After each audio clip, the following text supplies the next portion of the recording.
No, pero no sé si...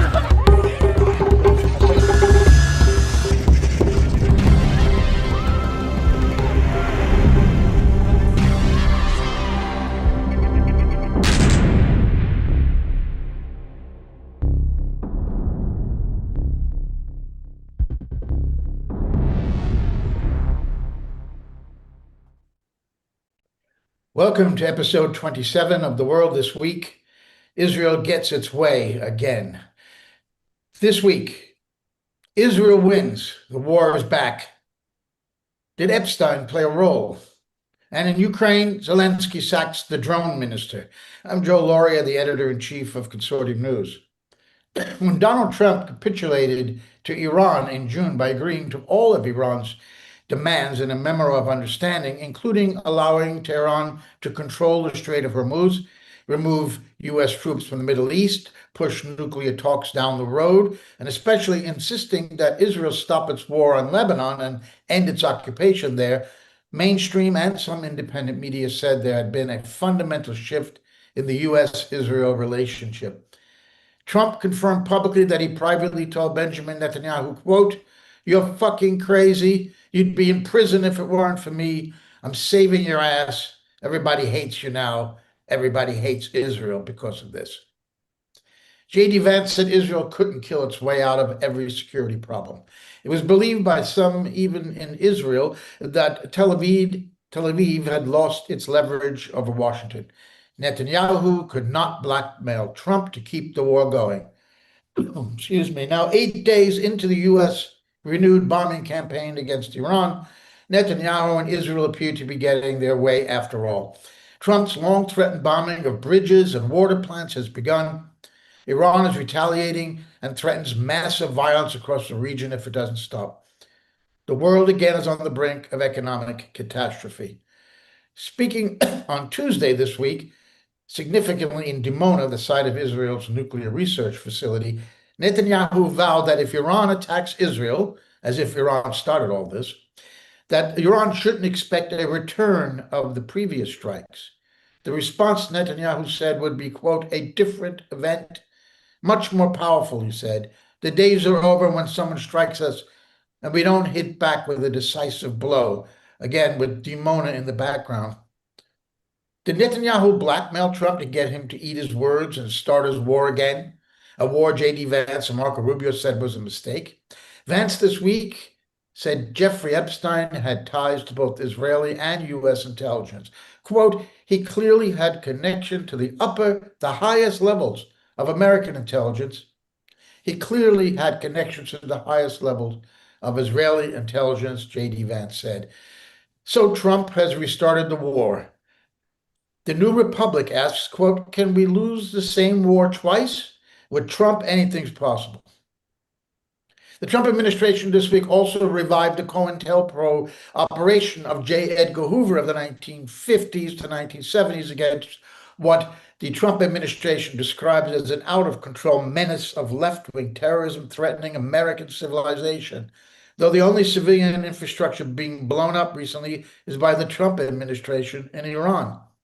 Marco Rubio said, "Today we face a new wave of this old evil. Here in the United States, the share of left-wing terrorist attacks and plots has risen to levels not seen in decades." Some Homeland Security advisor Stephen Miller said, "Here in the United States, we've taken the necessary and essential action, formally recognizing left-wing violence as a form of political terrorism that is a direct threat to our national security and the survival of our Republican form of government. We must stay the course and be completely unflinching in the pursuit of justice against these enemies of civilization." Are they delusional? There have been no left-wing terrorist attacks in the United States in 2026. Zero. What they are talking about are hundreds of criminal cases brought against anti-ICE protesters, which the New York Times reports today have been lost or banned by the Trump administration. They've lost them all. In fact, the administration knows how much legitimate anger they are causing among the American people, and they are preparing for a backlash. Meanwhile, on the Ukraine front, Zelensky caused big news this week by sacking the popular defense minister Mikhailo Fedorov, who was getting credit, perhaps too much, for the drone war against Russia. He is 35 years old and said to be a threat to Zelensky. What is really behind this sacking, and what are the consequences? We'll ask our guests, who are Scott Ritter, the former U.S. Marine counterintelligence officer, UN weapons inspector, pundit, and author, and Ray McGovern, former Soviet CIA analyst, and also a commentator and a briefer of U.S. presidents. Ray and Scott, welcome back to the world this week. Ray, let me start with you. The breaking news is that I know there's breaking news in Russia too, but the breaking news in the Middle East is that two U.S. service personnel were killed in an Iranian attack in Jordan. And this might be two American soldiers dead to the Pentagon, maybe worth 1,000 Iranian schoolgirls. On Iran, Ray, has the war, in your view, started again for good? Well, it has started again.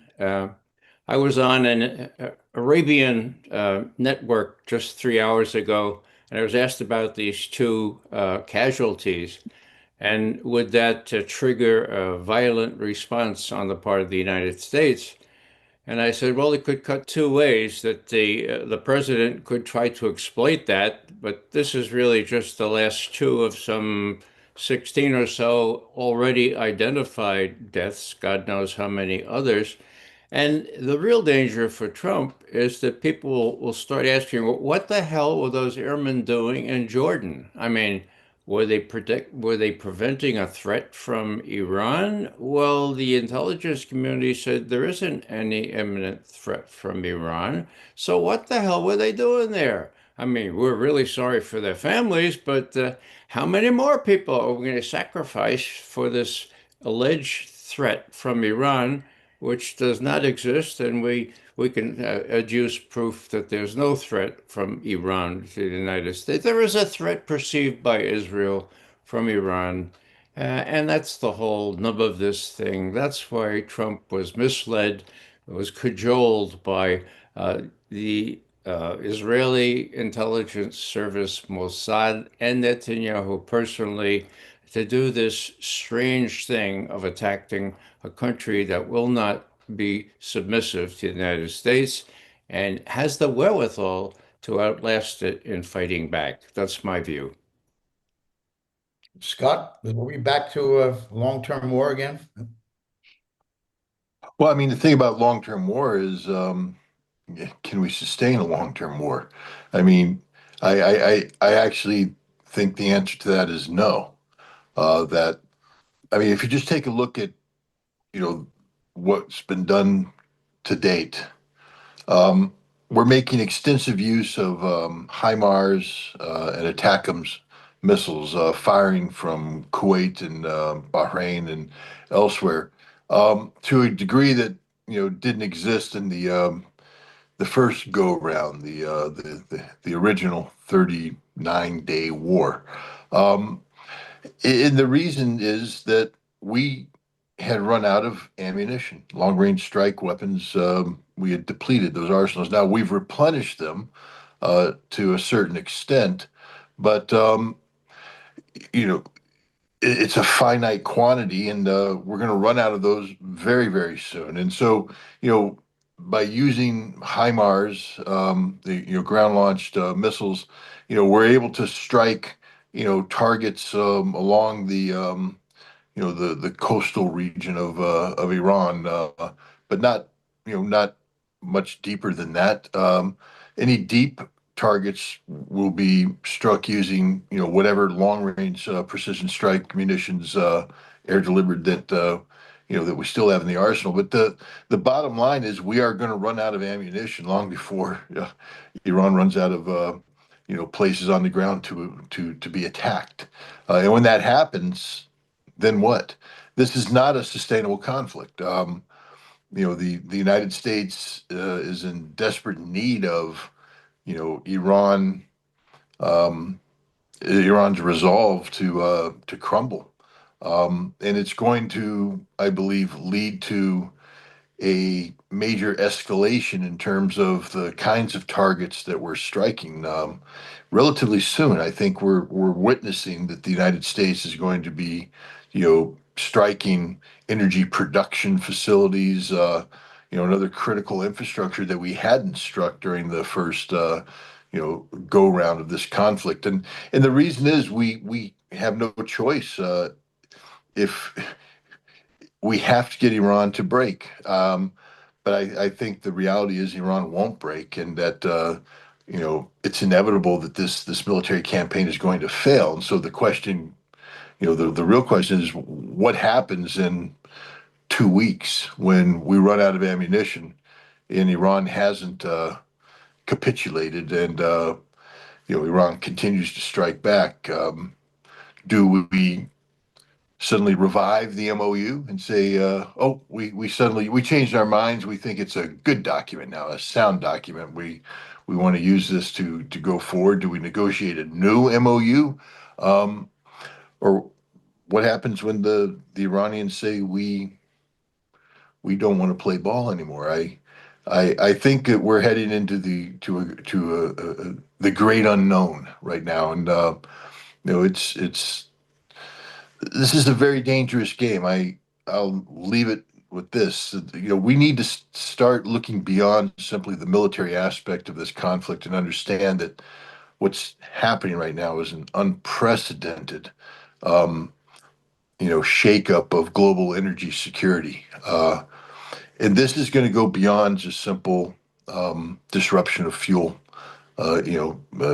production and inconveniences, long gas lines to the gas station.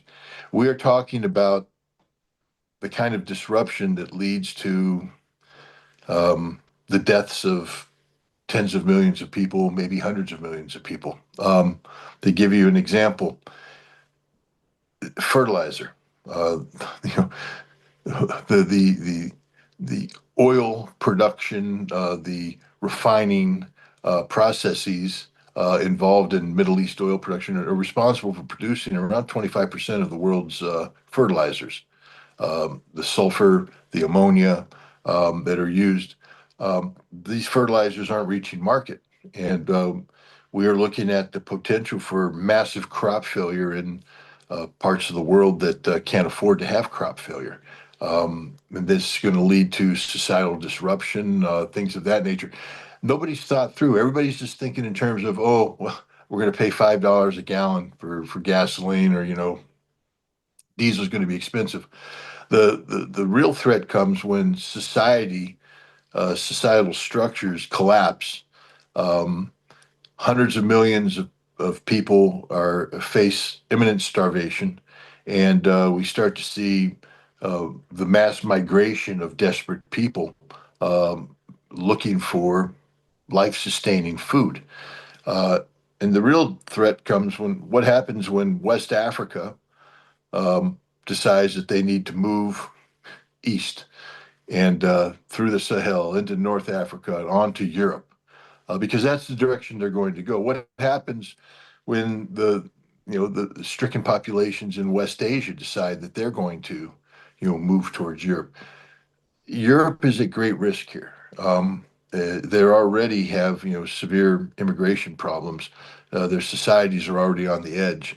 Um, this conflict, this war of choice that Donald Trump got us into, um, has the potential of killing tens, if not hundreds of millions of people, and nobody's talking about that right now. They're talking about two dead Americans, at least in the US. Now, Scott, if you recall, the barracks bombing in Lebanon caused Reagan to withdraw troops. But there's been this ethos since the first Gulf War, even before that, maybe, that American soldiers are not supposed to die in wars anymore. Only the other side. So two dead soldiers. How will you think Trump react? The same point that Ray raised. How do you think Trump's going to react to these two dead soldiers? Um, I don't think these two dead soldiers are going to move the needle at all. It's not enough. Um, Sadly, more Americans are going to have to die before the population, wakes up. but at some point in time, society is going to be feeling pain from a different vector, Right. huge pain, giant pain. And at that point in time, I think people will be willing to sacrifice even more American life in order to make the pain go away. So I sadly don't think that the deaths of American soldiers, American service members, is going to awaken any anti-war sentiment in the United States. But it's already an unpopular war, Ray. So even that's another reason maybe why American deaths won't matter. But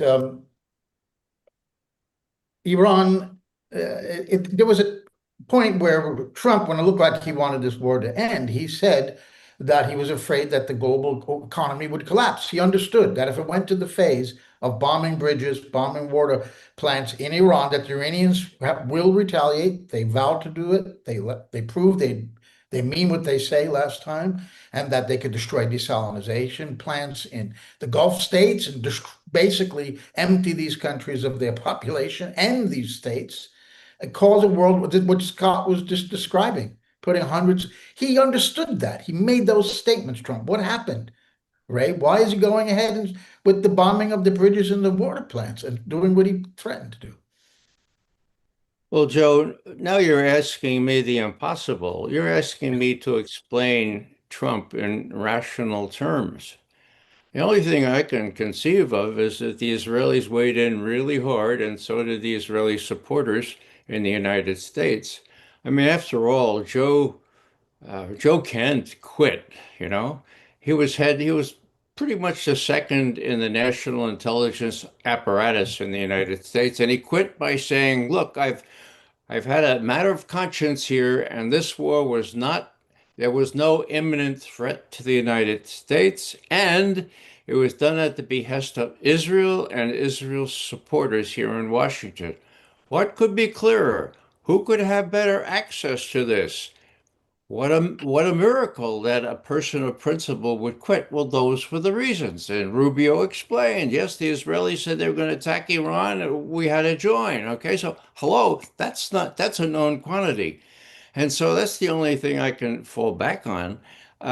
What bothers me most is the prospect of water desalination plants being attacked. Now, if I heard correctly, today two were, one on each side, one in Kuwait, I believe, and one in Iran. Now, there are a lot of them, but they are critical to life. I mean, you can't drink oil, you can't eat gas, and you can go to your merry death grasping gold if you like, but you can't have a country or a leadership or whatever in the Gulfies. And so, what's a mystery to me is that the Gulf monarchs, so to speak, couldn't sniff the prevailing wind, for God's sake. In other words, after the first round, couldn't they see that the Iranians not only were not going to give up, but they had the wherewithal not to give up, and that Trump was in a bind because he needed that Strait of Hormuz open? Didn't they have the presence of mind to say, okay, well, look, you know, we have to kind of reassess all this. Maybe we ought to look at the map. Yeah, let's look at the map. How far away is the? Oh, look at it all the way over there and past the. And you know, basic things. Who has the most weapons? So Scott has already described that. I mean, but they're so sclerotic, these Gulf monarchies, that they couldn't succumb. And so you still have attacks coming at Iran from them, and that's not going to last very much longer. And what bothers me is once you hit the water desalination plants, you got a real problem. You have a real problem with the survivability of people, much less kings and emirs and all that kind of stuff. And so somebody's got to talk some sense into Trump, which is a fool's errand up till now. But his primary problem is getting that damn Strait of Hormuz open. He openly said, that's why I signed the MOU, sotto voce. The rest of the 14, 15 points don't matter. I just want the damn strait open. And that's how he behaved. Now, the Iranians are dead serious. They're going to retaliate, maybe not two for one, but one and a half for one. And bottom line, they have the wherewithal to do that, as Scott has just said. I didn't hear 2 weeks before, but if we have 2 weeks more of these fancy missiles to fire at Iran, surely Iran can take that for 2 weeks and the strait will remain closed. And what happens then? The kinds of things that Scott has already delineated, including massive hunger in the rest of the world. Scott, in the first Gulf War, which you played a part in, the United States did everything they could to stop Israel from participating, if I recall, even though Saddam was sending Scuds towards Israel. So here we have a situation where we've had now, this is the eighth day of US strikes, and Israel has not participated, and Iran has not struck Israel. Is the same thing going on, or can you expect Israel to get involved again? Well, I fully anticipate that Israel will get involved. Look, Ray, the reason why I said 2 weeks is, I just listened to the President of the United States. He's articulated a three-phased campaign. He himself said, he expects this war to last 3 weeks. Um, and then he described a three-phase campaign. Phase one, we're wrapping up. This is the willy-nilly targeting of anything to shock and awe, designed to show the Iranians what damage we can do. Phase two, which we're rolling into now, will be expanding to take out bridges, to take out power generation facilities, and then phase three will be to strike the critical oil production, gas production infrastructure. Um, and when that fails, then what is left for the United States? And I believe phase four is Israel. To that Israel will then come in and expand the conflict.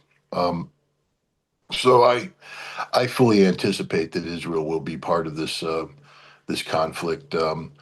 From the Iranian perspective, I I think there's a dynamic here that complicates the picture. It's not.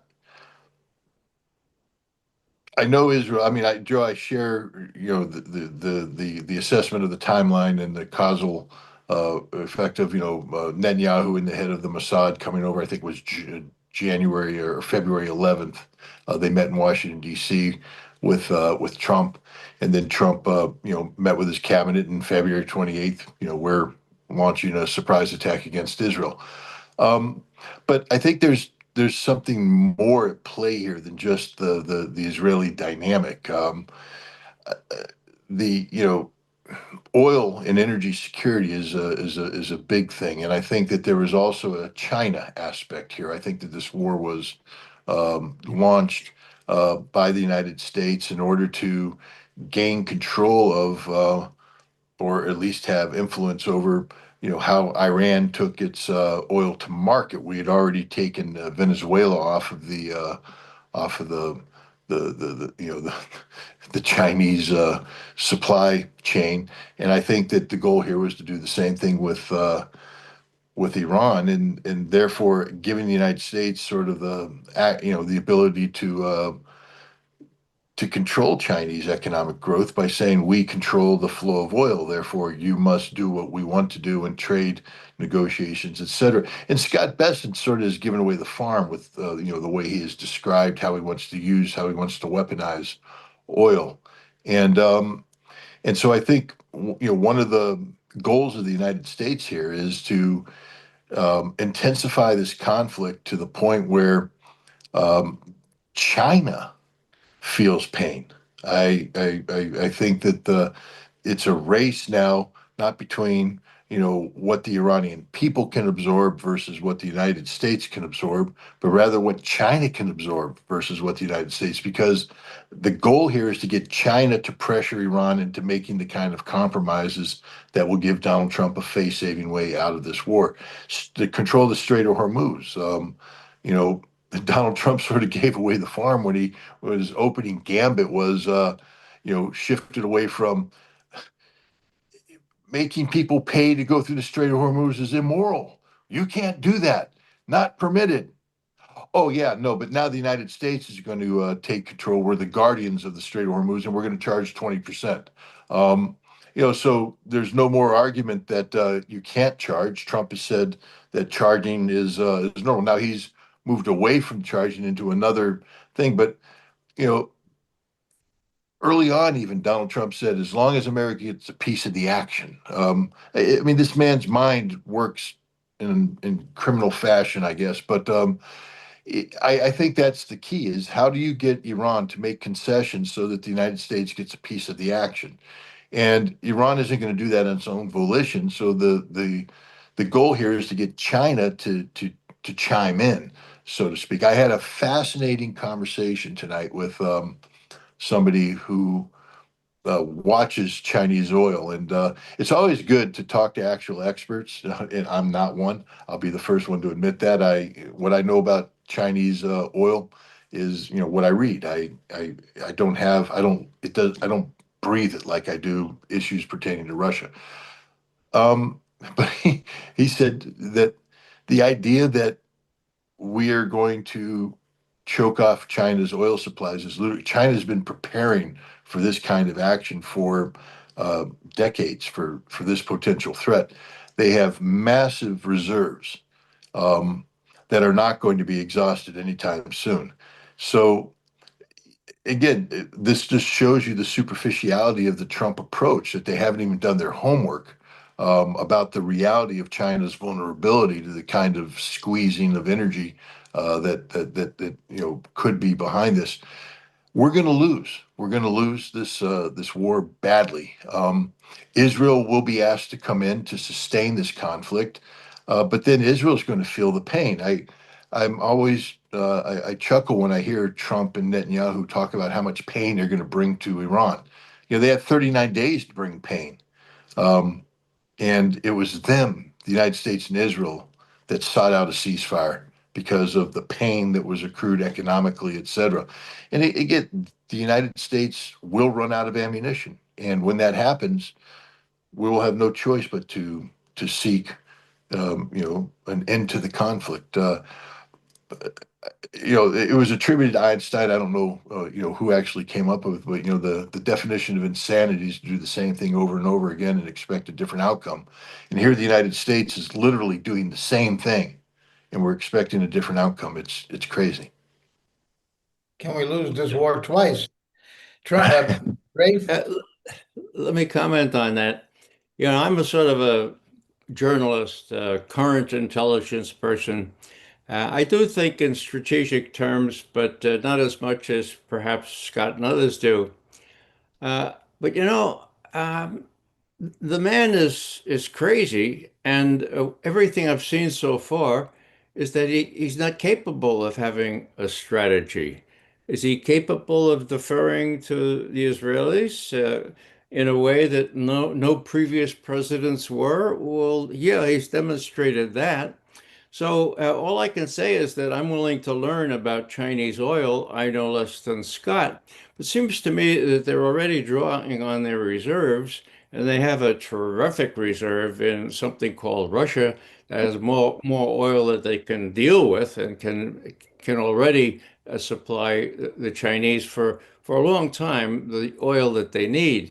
I think the Chinese look and say, well, this guy doesn't really have a strategy. He's going to run out of whatever pizzazz he does in several weeks, and he still doesn't have the Strait open. What is he going to do then? Now, that's the question, seems to me. He's not going to get the Strait open.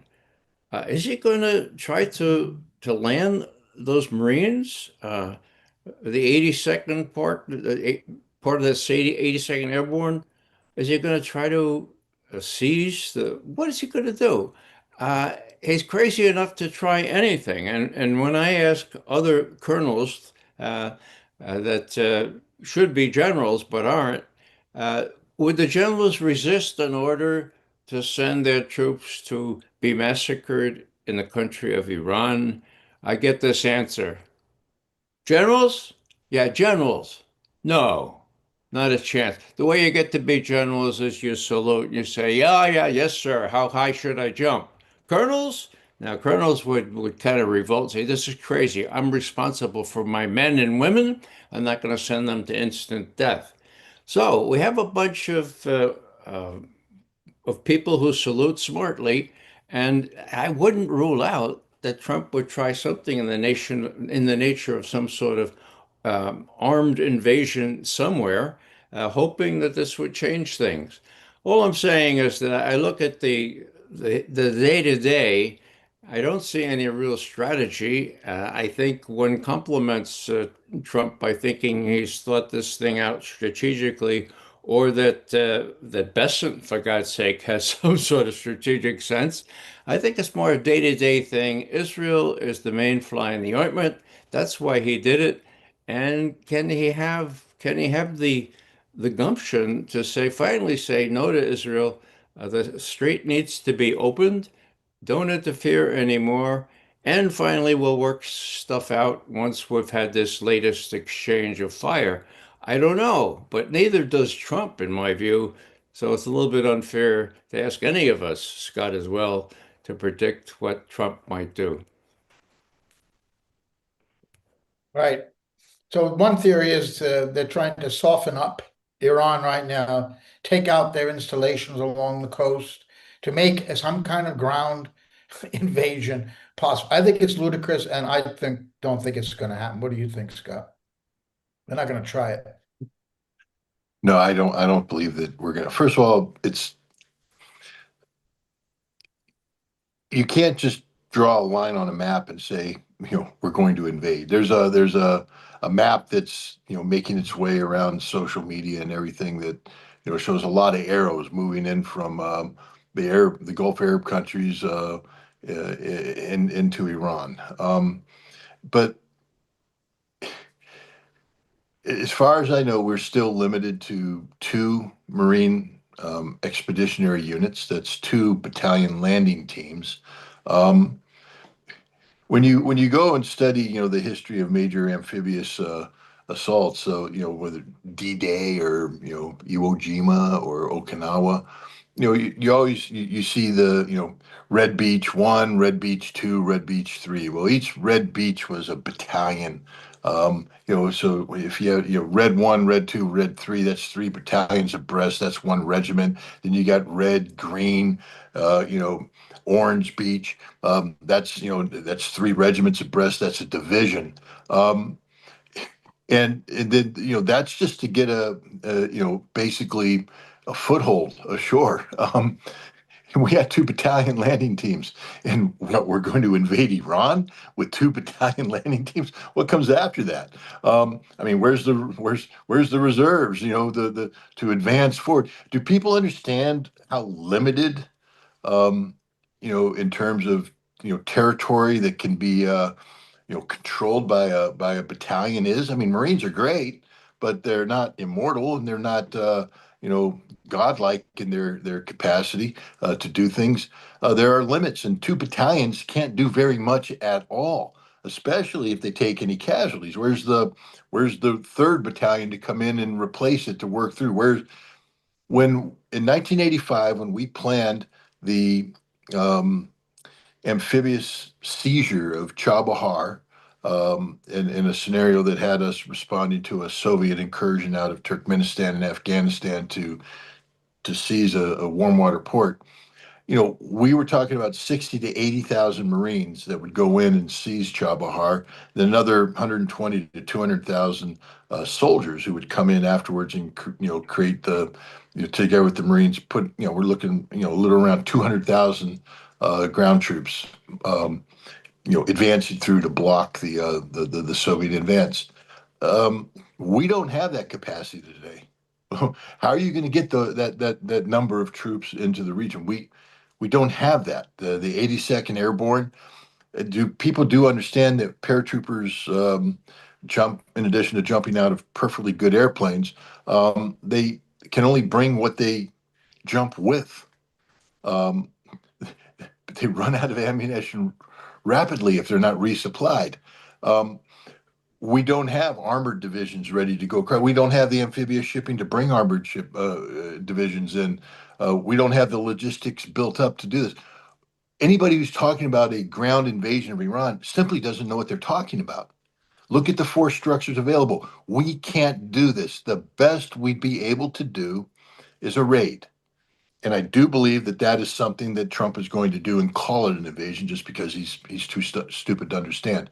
I do believe, one of the standing missions of a Marine Expeditionary Unit is to carry out raids. So I do believe that we will see, Marines launch raids against one of these islands. That means we'll go in, we'll blow things up, we'll do whatever they do, and then we leave. The raid is the only military mission that has retreat pre-planned into it. We go in, we do our thing, we get out. But the having planned several raids in the Persian Gulf, um, all we have to do is take a look at the lesson of history. Dieppe in World War II that took place a year before D-Day. It went bad. What do we want? What are we trying to accomplish? Just to prove that we can put boots on the ground for a period of time so we can thump our chest and say, we're never going to be able to prevent the Iranians' ability to project fire, considerable firepower, onto wherever the Marines land or the paratroopers jump into.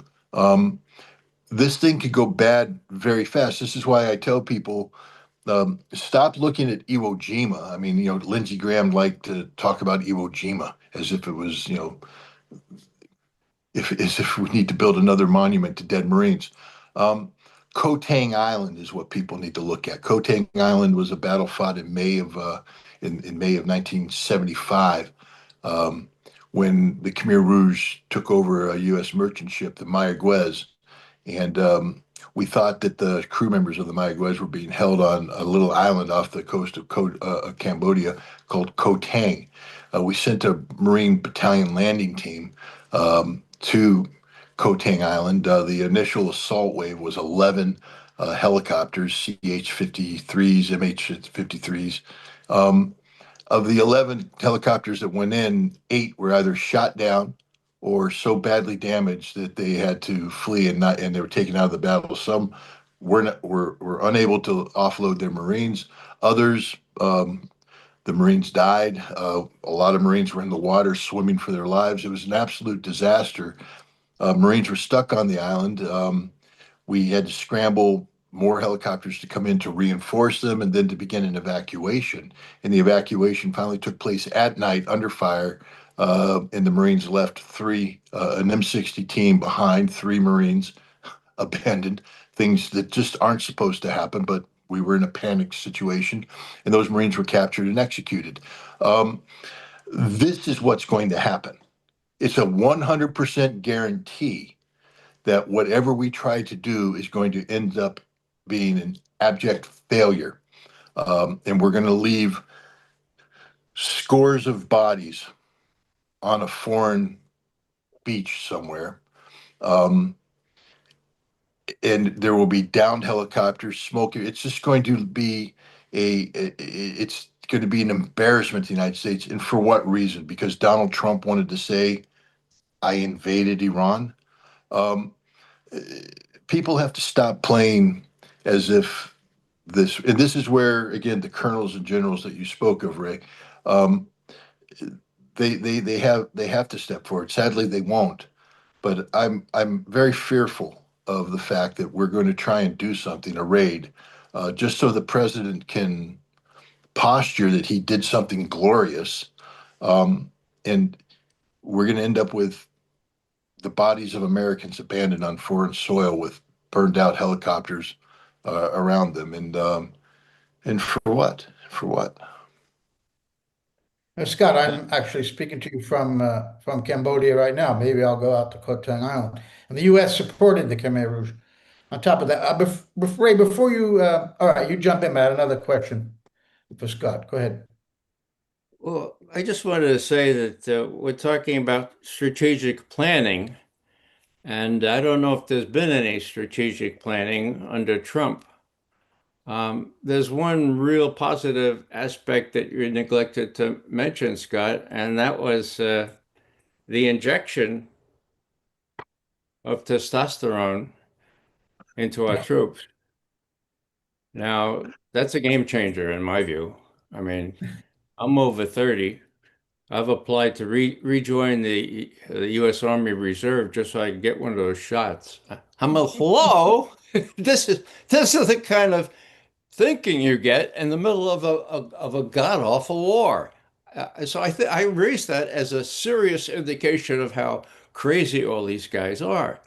Now, I want to sort of, in a more serious vein, mention something down the road. Okay, let's say with or without a raid or a mini invasion, that's all we're capable of.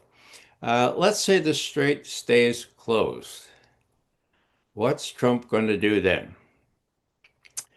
Now, John Kennedy, in that wonderful speech at the American University, said the one thing we have to guard against in this new world with major powers is for one major power to threaten the other major power with a choice between humiliating defeat or using nuclear weapons. Now, what am I saying?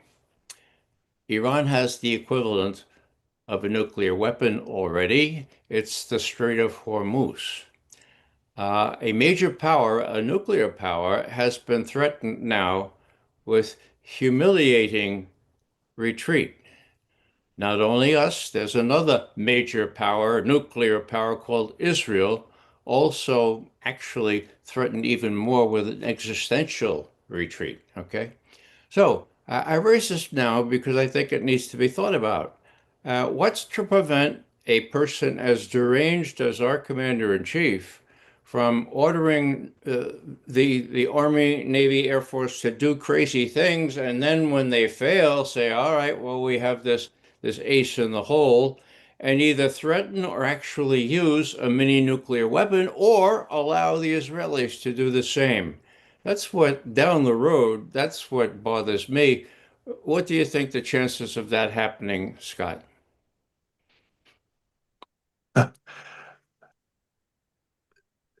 If we had any president besides Donald Trump, I would say zero. Um, and I even with Donald Trump, I the according to press reports, I'm not the one who you know I'm not the source of this information. Other people have reported it, not me, so I can't sit here and say that the sourcing is 100% correct, but it's believable.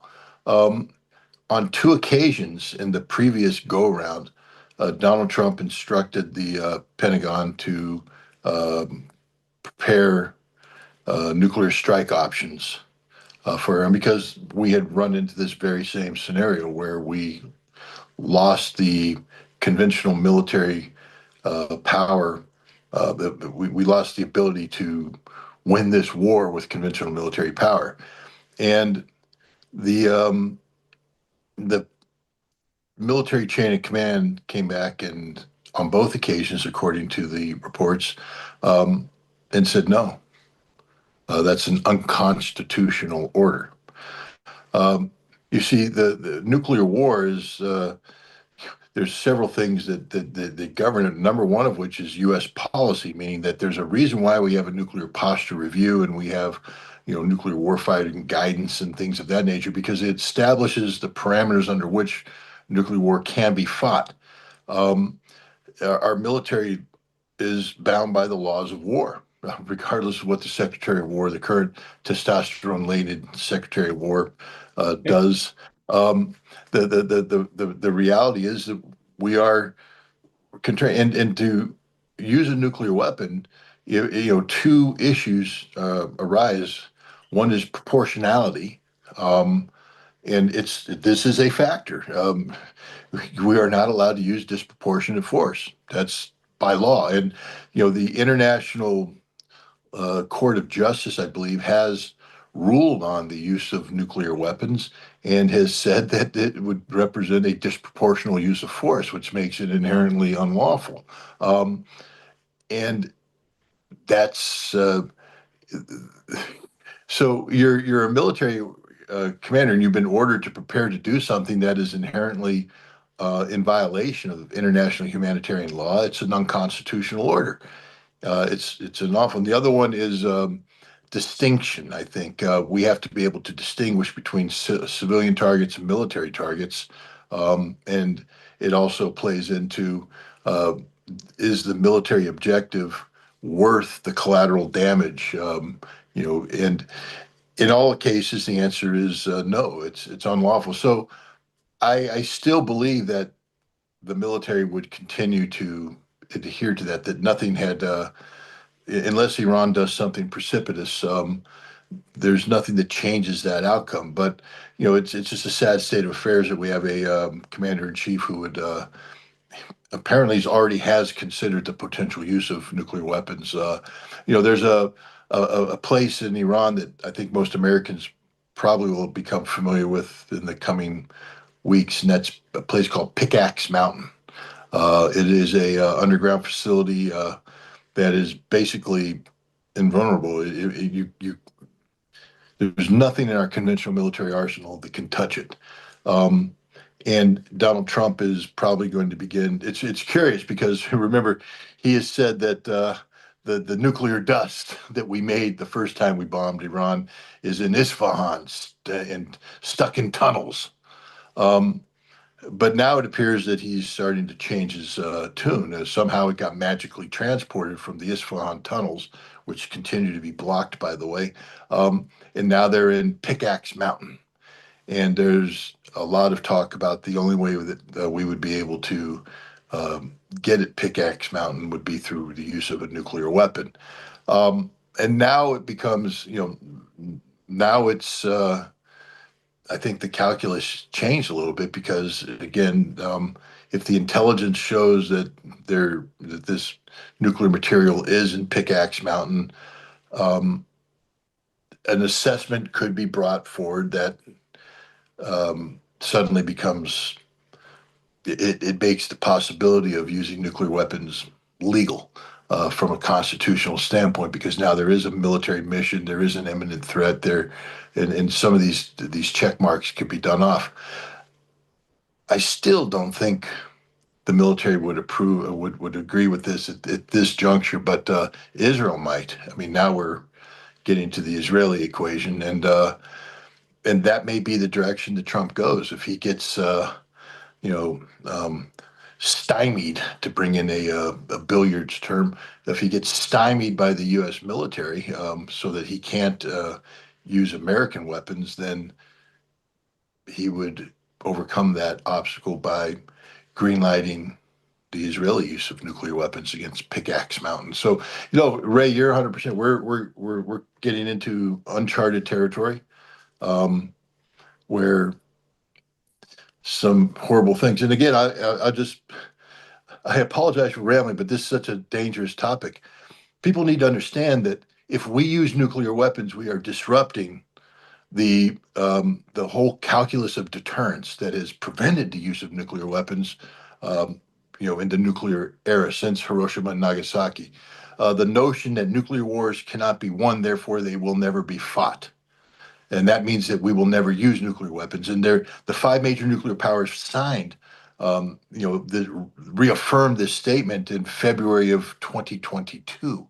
Um, if we use nuclear weapons, we just change that calculus because now what we're saying, or if we allow Israel to use, is that nuclear wars can be won. Therefore, that's why we fought it. And now we have once we say there is a scenario under a scenario other than responding to a nuclear attack where nuclear weapons can be used, all the other nuclear weapon states um, can no longer allow themselves to be bound by the self-imposed restriction that nuclear wars can't be won, therefore they shall never be fought, because the United States has broken that. The United States is now saying that nuclear wars can be won and nuclear weapons will be used, and we have used them. And this changes everything because I will tell you the Russians will probably not stand by idly. Um, they will have to you know, an, demonstrate that they too can use nuclear weapons. Maybe China would have to do the same thing.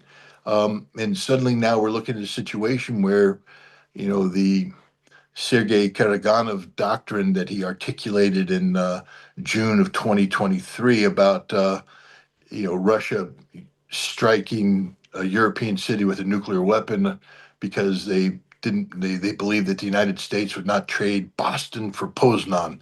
Um, well, Russia now will do it. They have to. They have to demonstrate to the United States that they too can use nuclear, because that you have to bring some sort of nuclear deterrent model back into play.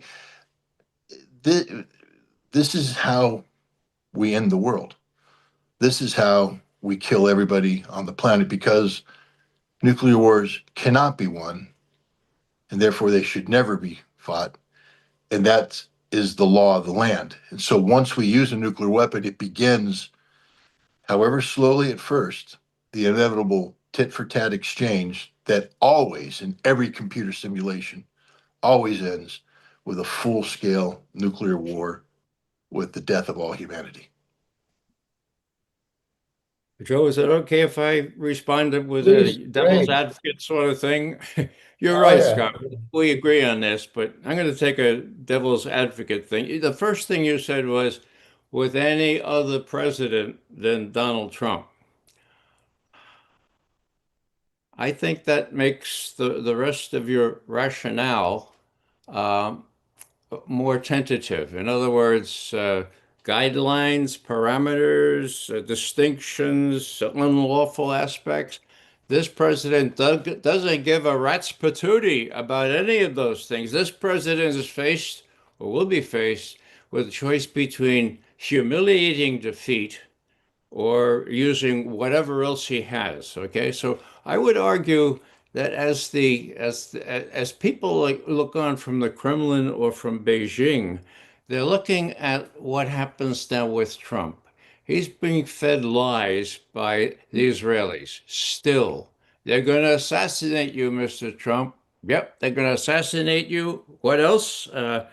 Well, let's see. Well, there are a whole array of things that the Israelis are feeding Trump now, and he's a very gullible guy if he's faced with the choice between humiliating defeat and heeding the Israelis. So, this business about uh, dust, nuclear, I could see the Israelis showing him pictures and saying, oh, we got a laptop computer from the Iranians, and they show the nuclear dust is in Pickaxe Mountain. Now, what's going to happen? Are the generals going to say, well, let's look into that? And they go to DIA, the Defense Intelligence Agency, and they say, is this stuff in Pickaxe Mountain? And the DIA generals say, well, we can't really tell, but the Israelis have never lied before. Ah, okay. So the generals are the generals, and you agree with my assessment of the generals. So, I remember Iraq as you do as well. And before Iraq, the Israelis lied us into this damn war. Israel was the most influential thing with their Chalabi and their whole stuff from the Pentagon and the ties between Saddam Hussein and Al Qaeda and 9/11 and weapons of mass destruction, all that crap. Well, we went for it. And that wasn't even a deranged guy. That was just that was George W. Bush. You used your own adjective for that. So all I'm saying here is I'm a Russian and I'm a Chinese and I'm looking on and I say, my God, what what will this guy do in extremis, or what will he allow or encourage the Israelis to do? And I don't know the answer to that, but I think that's the new element because extremis is coming, humiliating defeat is coming, and as you said in your first sentence, under any other president, this would work out this way. This is a new breed of cat, so to speak. I don't know what's going to happen. Yeah, Well, it's curious. The Russians have just come out and, in addition to saying that the United States is agreement incapable, apparently the Kremlin has done some sort of psychological assessment of this president, and they have concluded that he is emotionally unstable. It's not that he lacks cognitive capacity. This isn't a case of Joe Biden. It's that this president is emotionally unstable, therefore inherently unpredictable, and that appears to be the official you know, Russian, take on Donald Trump. So yeah, imagine. I mean, Ray, you're briefing the president of the United States, and you say, you know, Mr. Brezhnev is emotionally unstable. I can't predict on a day-to-day basis what he's going to do. I mean, how would an American leader respond when they hear that assessment of a world leader? Because that creates uh, so much uncertainty, and no leader wants uncertainty. Every leader wants predictability. Every leader wants to be able to come up with policy that is predictable based upon assurances of, you know, continuity of fact and relevance. But when you're dealing with somebody who's emotionally unstable, that means that the same fact set today that produces result A will produce result B tomorrow with no changes in the fact set. The only difference is how the individual emotionally is responding to it the next day. Uh, this is uncharted territory. We're in totally uncharted territory. Yeah, Scott, you took the words right out of my mouth. I've often pictured myself as the president's daily briefer for Putin. And I come in there and he says to me, "All right, what's your assessment of Trump?" And I say, "Well, our psychological at a distance review of his says what you just said, and we have Mary Trump coming in with her own assessment. We've cranked that into the calculus. What's the bottom line? He's entirely volatile, unpredictable, and capable of anything." Okay. So, what I'm saying here is that when this is the situation, the Russians need to do a little bit more, in my view, than simply say, oh, a land invasion, совсем неприемлемый. Совсем is completely unacceptable. Okay. 2 days later, Wang Yi, the Chinese foreign minister, said the same thing. Okay. So what happens if there is a land invasion? I don't think the Russians are going to send troops right in, but I think they're going to give the Iranians even more support.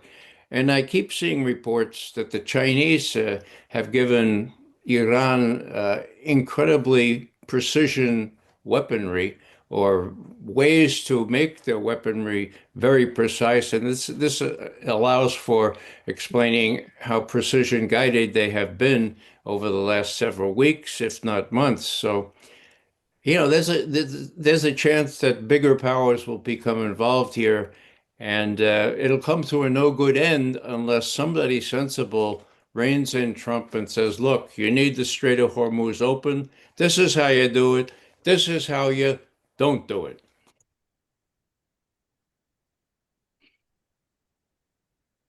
Now, there's also the role of incompetence here. You're talking, Scott, about invading with the two battalions. The first Gulf War and the second took months to build up the troops to invade. I don't think you would think that Hegseth would be competent enough to do such a buildup like that and build a coalition in the first Gulf War. So that Trump's looking at a way to compensate that by allowing nuclear weapons to be used by Israel. And Ray, we have to again look at the fact that on Tuesday of this week, Netanyahu was at Dimona and said there's going to be a powerful response this time at Dimona. Chilling. Yeah, and Okay. the Iranians have actually, actually, some of their missiles have hit close to Dimona, if I'm not mistaken. So, They did the that's first kind of a time. warning too. So, yeah, that's just I wish I could be more up on the effect of testosterone and all this, but I don't have it. I haven't tried it myself, and I can't vouch for it. Okay. I've got to ask about Epstein, Ray. We've discussed this before. We've mentioned it anyway, that there was always the chance that if Trump went off the Israeli reservation, that Mr. Netanyahu had a way of reminding him what information they had about him, and that they would be willing to reveal that to the public. And then it looked like when Trump cursed out Netanyahu and ended the war and signed the MOU that no, Epstein files, it's all bullshit, that Israeli doesn't have it, they can't use it, and now we're back to war again in a week in which J.D. Vance tells Joe Rogan that yes, Epstein had very high level US and Israeli intelligence contacts. He goes on the record, the vice president, saying that. What do you say, Ray, about that? Well, you had Ari bin Menashe on your program, Joe.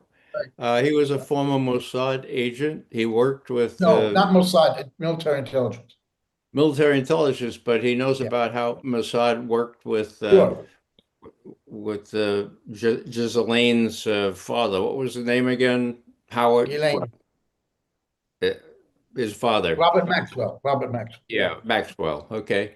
So, I mean, when he says that, look, they were really in together on all this, and that the Israelis certainly have this blackmail material.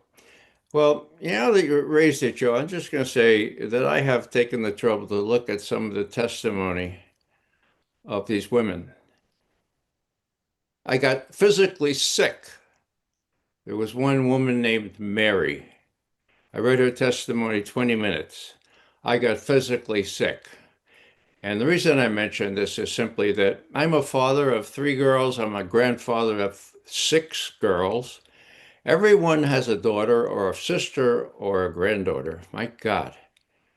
Uh, the fact that this could be true and is being suppressed and is being successfully suppressed by the same Justice Department that works for one of the possible perpetrators is beyond me. And the thought I had, if take it for what it's worth, everyone can identify with this kind of heinous behavior. Uh, if you can't get rid of a president because he starts war or that he doesn't have any respect for immigrants or whatever, you should be able to raise this thing. And that's the thing that bothers me most. I suggest everyone read the testimony of, I forget Mary's last name. It is available. There are Citizens for Mary. It's kind of a group. Read it and see if you don't think that every grandfather, father, and every person who cares about how young girls are exploited at the age of 13, 12, and 14, my God, what have we come to? So if there's nothing else that can get us angry, well, surely that can, if any of us have a moral fiber left in our being. Sorry for the little sermon here, but I got really physically sick reading that testimony. Right. And there's every possibility Trump was involved in this kind of behavior. And that's what they could hold over him. Before we move on to Ukraine, I want to ask, we don't normally talk about domestic US issues, but there's one that I do want to raise, the one I did in the introduction. And that is this announcement this week that there's a major left-wing terrorist operations going on in the United States, and it's got to be stopped to preserve American civilization and the republic. So I looked up the statistics, and there have been zero attacks. There have been many hundreds of prosecutions of people taking action against ICE. This is about ICE.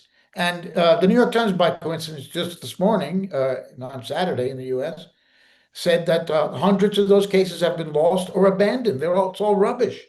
And we have ICE killing now in the last week 3 more innocent people.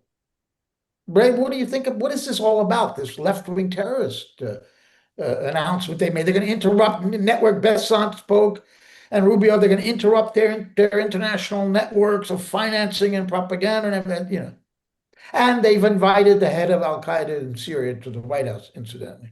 Well, what do you say about this, Ray? You're asking me, okay, well, Yes, there's a communist under every bed.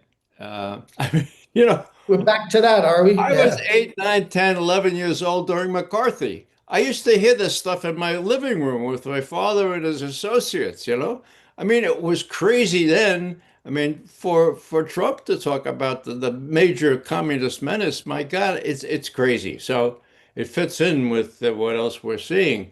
But the real effort here is not something to laugh at, okay? The real effort here is to enable ICE to hunt down anybody who sounds like they might be left wing. Like, oh, Joe, Glory, I got some suggestions. I got some suspicions about you, and you too, Scott. You know, you've said some things. We've got it on record. You know, we're going to send some ICE to your doorstep, and maybe your children will be around to let us in, and so. In other words, it's an intimidation thing, and we have the elections coming up in November, the midterms. Um, I've been saying for a while that some of Trump's behavior, like picking a fight with the Pope, for God's sake, betrays a nonchalant attitude toward the elections. Uh, in my view, Trump has other plans for the elections. He's got counsel from various people, some of which who have come out openly to fix the situation so the elections will be coming out right. And so it doesn't surprise me at all that he would be preparing ICE, preparing the people now in the months before to tolerate ICE and the National Guard when he can get them. And maybe if he asks Hexeth for active duty military people, Hexeth will say, oh, yeah, I'll send a battalion from Quantico or whatever. Okay. So that's my fear. I think the midterms are in danger. And that would be a interesting clausura for our 250th year anniversary, wouldn't it be? The Republic would be in real dire straits right then. So that's why I think this is all about left wings, communists. It's really us that they're after. I don't know if they call us left wings, but they're after us and they got ICE to enforce it. Yeah, they're going to go after nonprofits too, Besant said. It's as if the ghost of J. Edgar Hoover is rising out of the congressional cemetery and infecting minds again in Washington. Do you have any thoughts on this, Scott? Well, I mean, I'll echo Ray's concerns. The midterm elections are a major driver here. Let's just be straight up. Trump understands the consequences of losing these elections. Even though he's not on the ballot, it's all about him. Um, if he loses the House, he will spend the next 2 years fighting articles of impeachment nonstop. The Democrats will never stop. We will, it'll just be a paralysis of procedure. If he loses the Senate by, you know, margin, now he has a chance of conviction, and this will be the end of Donald Trump. I mean, if he's convicted, he not only will be removed from office, but the Trump legacy will be it will come crashing down. Um, the Democrats, unfortunately, I don't believe are behaving rationally either. I think there's so much revenge built into their modus operandi that we are going to see, down the road, just this cyclical political violence that's going to be played out. Right versus left, and who knows where it leads. But some of the foreign policy decisions, national security decisions that Donald Trump is making vis-a-vis the Middle East um, are such that the consequences would normally precipitate a negative result at the polls.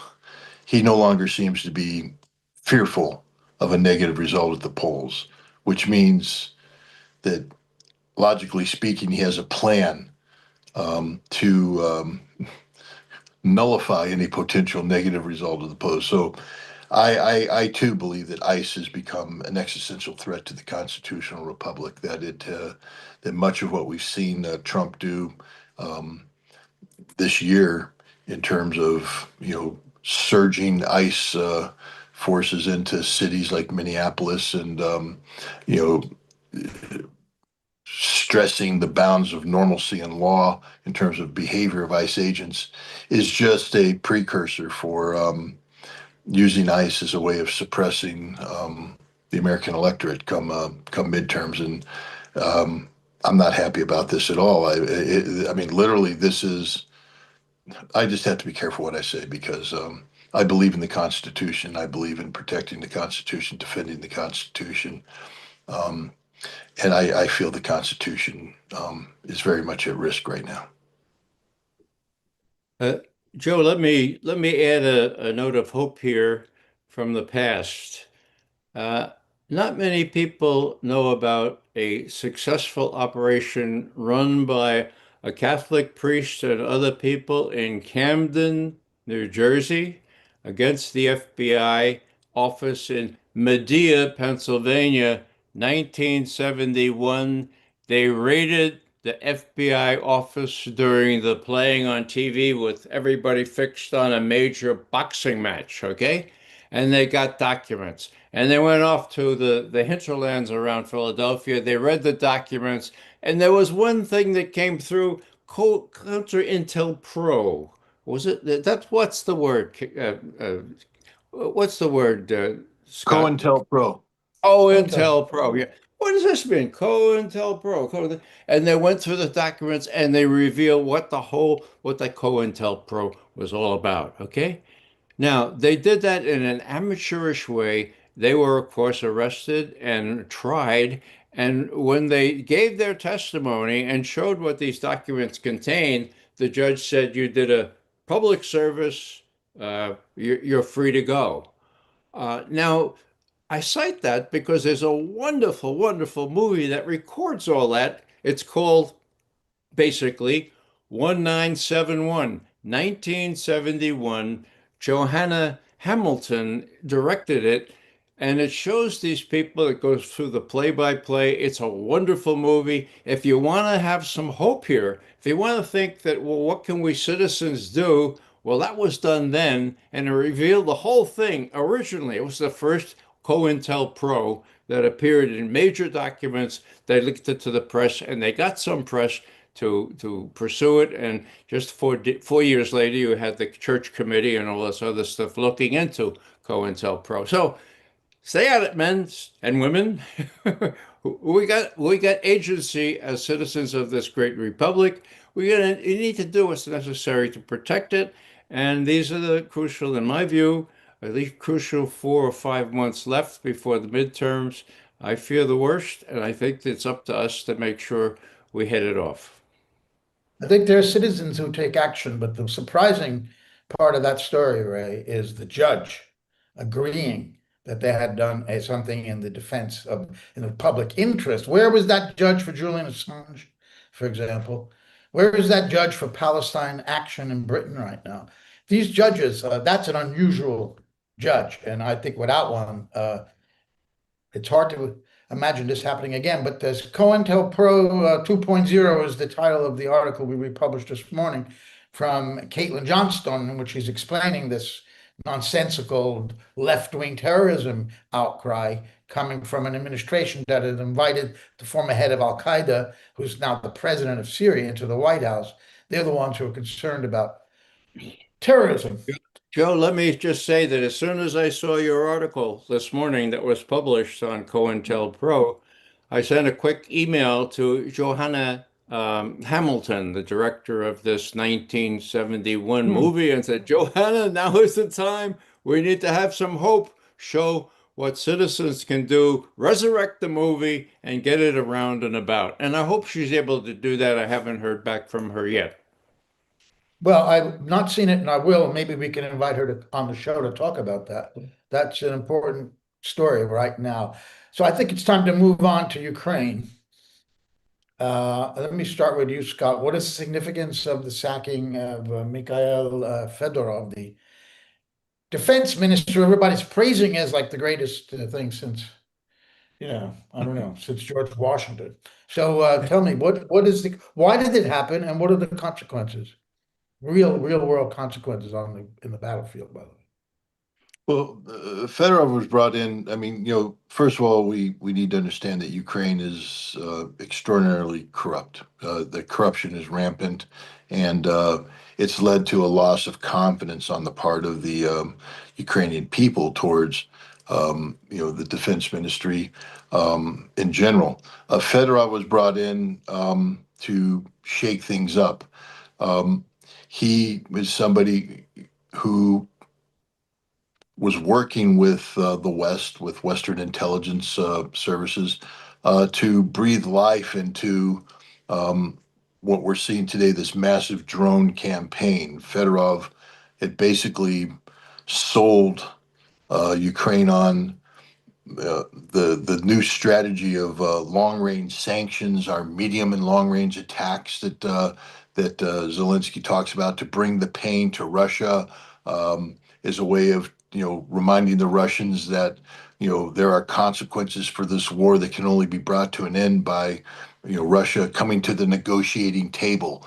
There's a very assertive approach that was taken out. It's a very expensive approach. I understand that a significant amount of resources were diverted into this drone campaign. But this was his thing, that we're not going to have cemeteries full of dead Ukrainian boys anymore.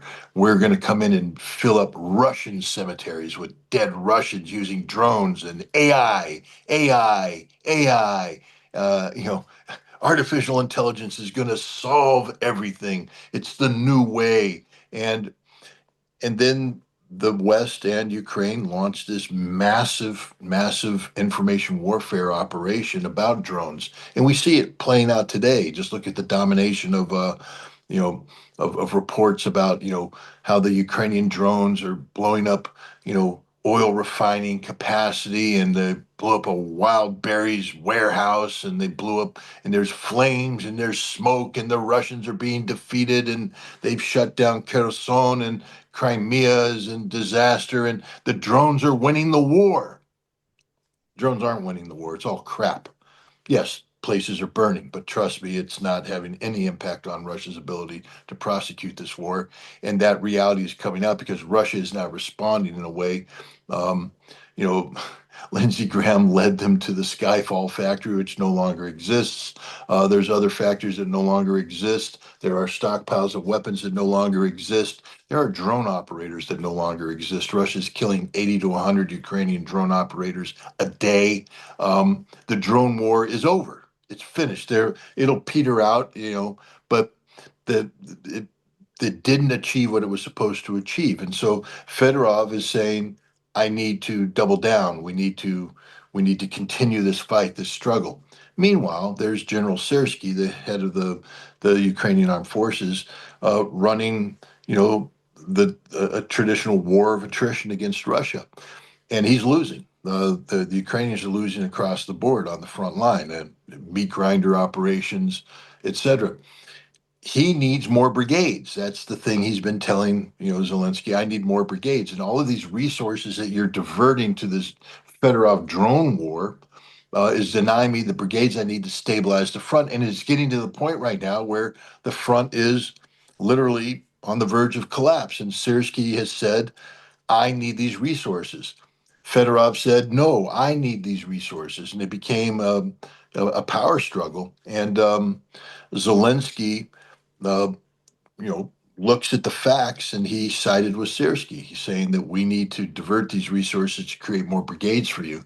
Um, but there's a political component because the Ukrainian people are just tired of the meat grinder. And Syrskyi is nothing but a meat grinder guy.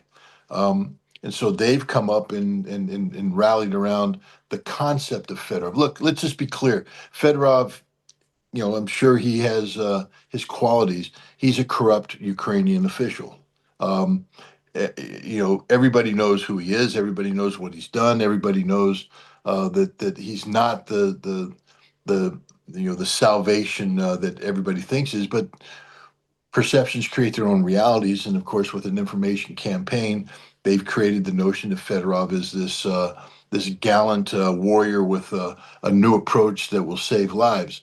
He's just this typical corrupt, incompetent person. This drone campaign was empty to begin with. It was never going to succeed. Syrskyi's never going to get enough brigades. Ukraine will never win this war. This is the reality. But the West has committed so much resources, so much political capital into this Ukraine conflict that they can't admit failure. Right now, um, we're going to see this kind of full court press going up through September 20th. That's a very important date. That's the State Duma elections in Russia, where the West is posturing that united Russia, the party that is in power today in the Duma, major supporter of Putin, even though he's not a member of the party, that united Russia is going to get swept out of the Duma. And this is the precursor for Moscow Maidan that will sweep Putin out of power. This is the fantasy that's being played out in the West right now, and that's what's behind the Fedorov thing. Because the drone campaign was supposed to be the effort that broke the Russian spirit, that broke the Russian will to resist, and the Ukrainians had bought into that hope. But again, I just got back from Russia, and I've been speaking the notion that United Russia is going to do bad because of these drone strikes. Anybody who believes that, they just don't know Russia and they don't know how Russia operates. If you think that the Russian people are going to abandon their leadership in war, um, you don't know the Russian people. Well, why did Zelensky sack the guy right now? What precipitated that? Do you know? A battle of resources. Sirski said, "I need these resources. Without brigades, I can't hold Slavyansk and Kramatorsk, and we're going to lose the urban defensive belt. I need brigades now. I need brigades now." And Fedorov went, "No, no, no. We need to continue investing these resources from the West into the drone operation." And it came down to it's a battle of resources. I see. So it's not about Zelensky being afraid of this young rival who could challenge him for the presidency or something like that. That's all being read into this thing. Well, I mean, I'm sure it's Ukraine, and you've got these,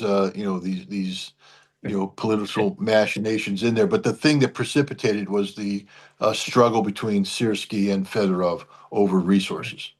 Right. Yeah, Ray, you're and chomping at the bit. Go ahead, Ray. yeah, I would just add that Fyodorov is not as corrupt as the others, but he's only 35. I mean, give him a little time. That's the only reason he's not as corrupt as the others. I mean, um, there is a new element here, it seems to me, and that is that the Russians, including Putin, are lumping the U.S. together with the Europeans as being the real fly in the ointment here.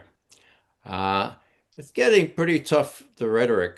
And I do think that Putin is under increasing pressure uh, to have some sort of forceful response. Now, I think that's been exaggerated in the past, but I think, I'm very impressionable. And just 2 hours ago, I was watching some video of the blowing up of the equivalent of the Amazon warehouse in Moscow. And man, look at those clouds, and where there's smoke, there's fire, and this was fired from Ukraine. And so what I'm thinking now is simply that Oreshnik is ready. I see that Putin is probably under increasing pressure to do something more demonstrative than he's been doing. I think there's an equal chance that he'll send an Oreshnik now to the decision-making centers in Kiev. He's already demonstrated the Ereshnik outside of Kiev, and he said that he sent monitors in there, little drones, to measure how much damage was done here and there, so he can destroy these things and not create a lot of collateral damage, and of course, no radiation. So I think that he's under increasing pressure. I think it's just like a 50-50 thing. He has said when this has been raised, and he said with some pique, he said, look, drones. What are you telling me? There was a drone in Romania now. They're saying it's a Russian drone. Why are they saying that? Oh, Ursula von der Leyen said that? Oh, right. That good source there. But he's agitated about these drones, okay? And what he said is, look, these drones, yeah, they're happening, but they're pinpricks in equivalent. What he says is they have no effect on the battle in the battlefield against Ukraine. They're not going to have any effect on the war. Quote, this is the main point, end quote. In addition to that, you have the development, and Scott will know more about this than I, of the equivalent of a Starlink system, which increases the precision of the Russian missiles and drones. And you also have other technical things that are increasing the Russian ability to move against these things. So what I'm saying here is that I think Putin will be able to weather this thing out, but there is increasing pressure on him. I don't know how many Russians see what I saw on this Western thing a couple of hours ago about their Amazon mammoth warehouse being blown up, but I think that does have some effect on how Putin will react. And all I'm saying is now, today, I do not rule out one Oreshnik strategically placed to hit a decision-making center in Kiev, and that's where I think the main response will come. The Russians have free reign in Kiev. My God, there are no Patriots. There are no other kind of missiles to restrain the Russians. So that's where the impact will come. Will the Russians do something more dramatic? Yeah, I think they may, but won't have, quoting Putin, it won't have any impact on the conduct of the war. That is the main thing, end quote. Scott, follow up.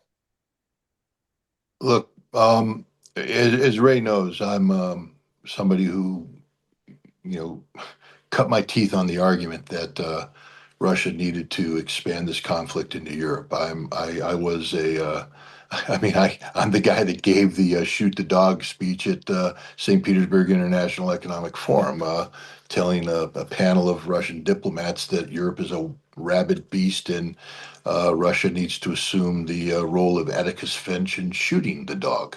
Um, and yet I've changed my position because I listened to Vladimir Putin speak at the St. Petersburg International Economic Forum, um, at the plenary session, which is one of the major foreign policy speeches of the year. Everybody waits for this moment to see what the president will say. And when I first heard his words, I was very disappointed because he didn't mention the Ukrainian conflict once. And this speech was given on June 5th. On June 3rd, the opening day of the St. Petersburg International Economic Forum, um, over 90 some odd drones were fired through the Baltic states, by the way, into St. Petersburg. The Russians know where these drones came from. These drones did strike targets in Kronstadt and all this. This comes again 3 weeks after, or less than 3 weeks after the Starobelsk slaughter of 21 innocent children. It was an act of murder. There was no doubting that this was a college. This was specifically picked out by the Ukrainians to commit murder, an act of intimidation, the beginning of this drone campaign. And I was under the impression that Vladimir Putin had to do something, had to do something. He had no choice but to do something. And instead, he gave a speech and said he will do nothing, nothing to escalate this war because he will not allow this war to define Russia's future. Instead, he focused on economic stability. He focused on creating a sound investment environment. And he was successful because 130 nations participated in the St. Petersburg International Forum. Um, and 20,000 people showed up, the largest, doubled the size from last year, and $84 billion of foreign investment were injected into the Russian economy. $84 billion. Because Putin said, I believe in stability. Stability is what's going to push us forward. Now, in this question and answer period, of course, he answered questions about the war and he gave his Stalin-esque response to the generals ordering him to go to the front, just like the Great Patriotic War. Then he finished with "Robotajem, brat," keep working, brothers, um, which just sent the shivers up my spine because at that moment I knew that he would never abandon the Russian soldier either. Vladimir Putin knows what the hell he's doing. Nobody else knows what anything. The Russians are not in panic. The wild berries factory going up, it's something. But the lesson I took away from Vladimir Putin's presentation is, if you're going to talk about escalation, the first question that has to be answered is, then what? Because right now Putin's response is, we're doing nothing and we're winning. We're not going to escalate because we're winning. We're winning on every single front. There is no pressure on Vladimir Putin right now. There's pressure on Russian. Look, the Russians have TV talk shows just like we do. People need to understand in Russia that these talk show makes money off of viewership. The Russians aren't immune to this. So how do you get viewers? Controversy. And so there's a lot of controversy going on right now, and it's fanning the flames, so to speak, of passions to get clicks here, clicks there. Vladimir Putin doesn't give a damn about any of this. There is no pressure on Vladimir Putin to do anything, because Russia is, when I keep hearing stories about how Gerasimov in the Russian general staff is pressuring him. For what? They're winning. They're winning. They're not losing. They're winning. You can't tell the president to do something different when he's winning. $84 billion invested because he has decided not to escalate. Because when you escalate, you change the investment in atmosphere. People will not invest in a country that's getting ready to go to war with Europe. There's no reason to go to war with Europe. There's no reason to escalate. They will continue to do it.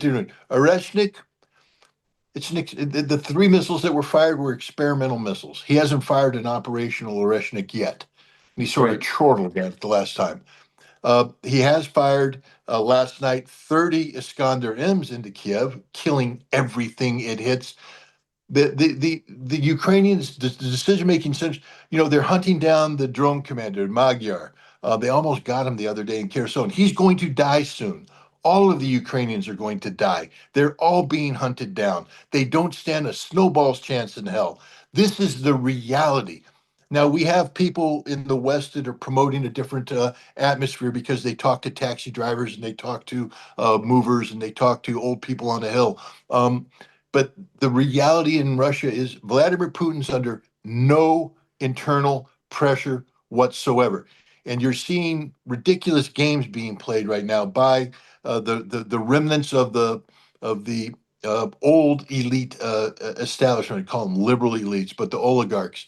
For instance, and I'm wrestling with how I still have to get some answers. But this whole, the oligarch that wrote the open letter to the Economist, you know, you're saying, "Oh, please, West, don't hurt us. You don't want to bring down Russia." There's a game being played here. It's mental warfare. It's an information warfare operation that's being played right now to create the impression that there is pressure on Putin, that Putin is being pressured to do something, etc. My assessment is that there is no viable pressure. There is no real pressure on Putin. Putin, no one can identify what the pressure point is. If you're going to tell me that there's pressure being put on Putin, what is it? Because he just proved that he has a viable investment environment because of his policies. $84 billion injected at a time of international sanctions. Gerasimov is winning the war. So what's Gerasimov going to ask for? Because everything you want Putin to do, all these people who say escalate, will only cause Russia's position to get worse. Russia's winning right now. The last thing you want to do is do something that solidifies Ukrainian resolve, that injects meaningful Western military and economic intervention. The West is in disarray. Ankara proved that. Ankara was a joke, an absolute joke. What's the big story that came out of Ankara? licensed production of the Patriot. Do you understand how empty that is? There will never be a single Patriot missile assembled in Ukraine ever in the history of Ukraine. It will never happen. And yet that's the headline. That's the hope. You want Putin to do what? Change something that changes the fact that the West is collapsing as we speak? I mean, so no, there's just no pressure on Putin right now. This is a Western fabrication, and it's getting echoed and echoed and echoed and echoed in hopes that it can be projected into Russia so that people in Russia start to ask questions. But again, just I'll leave it with this. St. Petersburg and Moscow are two regions that have been relatively untouched when it comes to this war. Yes, you get black smoke, and yes, you get a thing, but they've avoided the massive mobilization efforts, because they just don't want dead bodies coming back to these places. At St. Petersburg, after the drone attacks, tens of thousands of St. Petersburg men are lining up to volunteer to go to the front. Anybody who thought that they were going to break the spirit of the Russians, that the Russians were going to, suddenly get cold feet and not want to do this war. Tens of thousands of St. Petersburg military-aged men are going and signing contracts to go to the front to end this war, to bring it to an end. That's Russia, and that's the reality. And this is why Putin's not going to do anything to escalate this war, because he's winning this war on all fronts. Uh, uh, Joe, may I respond? Yeah, Scott, I've always said precisely what you've just said. The question is how you define escalate.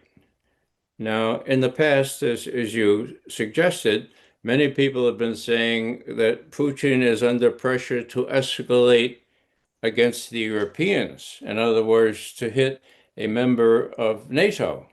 I never thought that would be a sensible thing to do, and I never thought Putin would allow that. As a matter of fact, when the Latvians said that they were going to make 5 firing spots available to the Ukrainians to shoot drones into Russia, Putin himself said, that's not going to happen. That's never going to happen. And indeed, the Latvians never did allow the Ukrainians to do that. So it's not a matter of escalating into Europe. It's a matter of escalating in Ukraine. And I think we're already seeing that. The attacks over the last 6 nights, and all I'm saying is that Oreshnik is ready now. If and I do think there's a little pressure on Putin to show that he's up to this thing and that he can retaliate against the Ukrainians, not against the rest of the Europeans. I think it's possible that he'll use Oreshnik if this pressure that I think is real comes to the point where he wants to do something demonstrative. It's easily done. It's going to be limited in its collateral damage. It's kind of an exemplar of as clean a devastating weapon as you can get. So all I'm saying is that I see an even possibility that in response to this pressure, he'll respond within Ukraine, and I would expect that you see Oreshnik within the next couple of months before the Duma elections in September. But that's just speculation on my part. I think the pressure is real, but he'll respond by limiting it, by limiting the escalation to within Ukraine. And as I say, there's no air defense in Ukraine anymore. So, if you want to talk about a cakewalk for missiles and bombers and fighters and all that kind of stuff, that's what the Russians have now in Ukraine. Let me just say this on the pressure that the West is trying to create is the pressure that says we need to bring this war to an end because it's just gone on for too long and it's too bloody and too costly and all that. But as you have rightly pointed out, Putin has escalated. But understand that the escalation he's done means that this war is going to drag out a lot longer. Putin has said Odessa is a Russian city. Putin has said Sumy is a Russian city. Putin has said Kharkov is a Russian city. So this war doesn't end when Russia liberates the totality of the Donbass, the totality of Zaporozhye, the totality of Kherson. This war ends when Russia creates the buffer zone required, which means Russia will absorb new cities into its new territories. This war ends, and Putin made this point, with denazification. Denazification. This is the total eradication of everything the West has built in Ukraine. There will be nothing left. It will all be gone. This war doesn't end tomorrow. There is no pressure on Putin in this war. This quickly. This war ends when all root causes of the conflict are resolved. And that means the total eradication of Banderist ideology and everybody who has embraced that. I think we talked about this last time. Putin, they are taking names, Ray. You know they're taking names. The names go on a little list, and the little list goes to people, and those people will go out and root these bastards down and kill them all. This is the mood in Russia today. They're that when I was there, 2 years ago, and I went to the special military operation, there was genuine goodwill towards the Ukrainian people, genuine goodwill. I mean, these were our cousins, these were our brothers, these were our this. You hear this now and again in Russia, but what you hear more often is kill them all. They're tired of these Ukrainians. They're tired of these people who tolerate, because he's not just now, he brought Andrei Melnik and reburied him. He's now bringing the founder of the Organization of Ukrainian Nationalists, and he's going to rebury them. Zelensky is a Nazi, a living, breathing Nazi, and it's a Nazi regime. The commanders that he is conferring with right now are Nazis, every single one of them. They are hardcore, tattoo wearing swastika sons of bitches. This is the reality of Ukraine. And the Russians are no longer, I mean, you can hear it in the Western liberal sympathetic circles. They're not all Nazis. They're not all bad. You go to mainstream Russia and they're kill them all. The concept that there's going to be good relations between the Russian people and their Ukrainian brothers, no. They're the West has created a Nazi state in Ukraine, a literal Nazi state, and Russia's just not going to tolerate it. One of the important things about Russian national identity, as it currently is manifested, is the history of Russia. You hear Putin speak about this all the time. We must protect our history. This is why he takes umbrage when morons like Donald Trump want to say that the United States won the war, that Russia played a minor part. You were there at Victory Day, Ray. You know how important that history resonates with the Russian people. And so people need to understand that the resurrection of a Nazi state in Ukraine cannot be tolerated by Russia at all and will not be tolerated by Russia. This is truly existential because this gets into the very essence of what Russia is, who the Russians are. Um, they have to defend their history, and they will defend their history, and they are defending their history.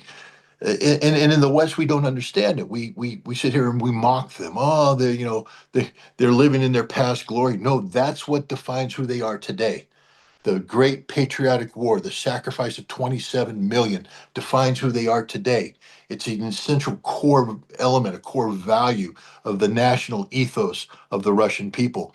And the notion that Ukraine is going to be allowed to remain intact when it has literally transformed itself into the modern day living manifestation of the Organization of Ukrainian Nationalists who allied themselves with the Nazis who slaughtered Jews, who slaughtered Poles. It's not, go to Russia. Ray, I know you have, but I'm just telling people, go to Russia. See for yourself. This crap we're seeing in the West about the loss of will to fight, the Russian people are tired. They're tired. They're tired of Nazis. And it's real. And I, I just, I think that Putin is this war is not going to end anytime soon.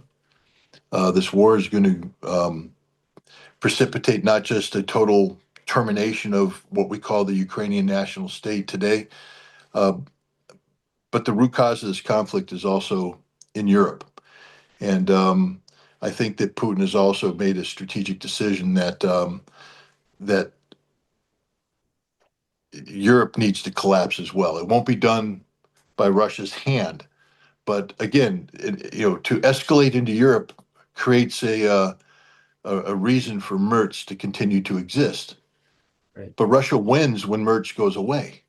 Right. Russia wins when Marine Le Pen becomes president of France. Russia wins when England goes, the United Kingdom goes to whatever cesspool they're going to go into after Keir Starmer.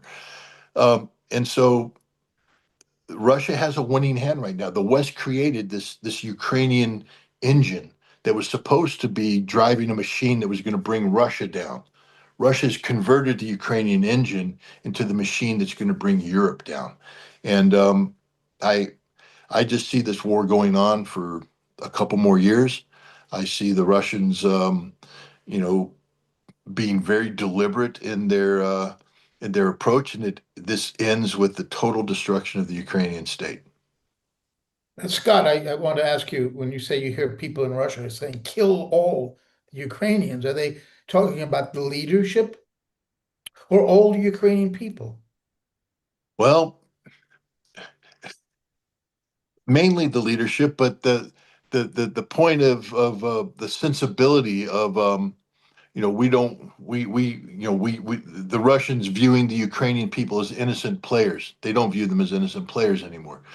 You have to understand the brainwashing that has taken place in Ukraine over the course of the past several decades.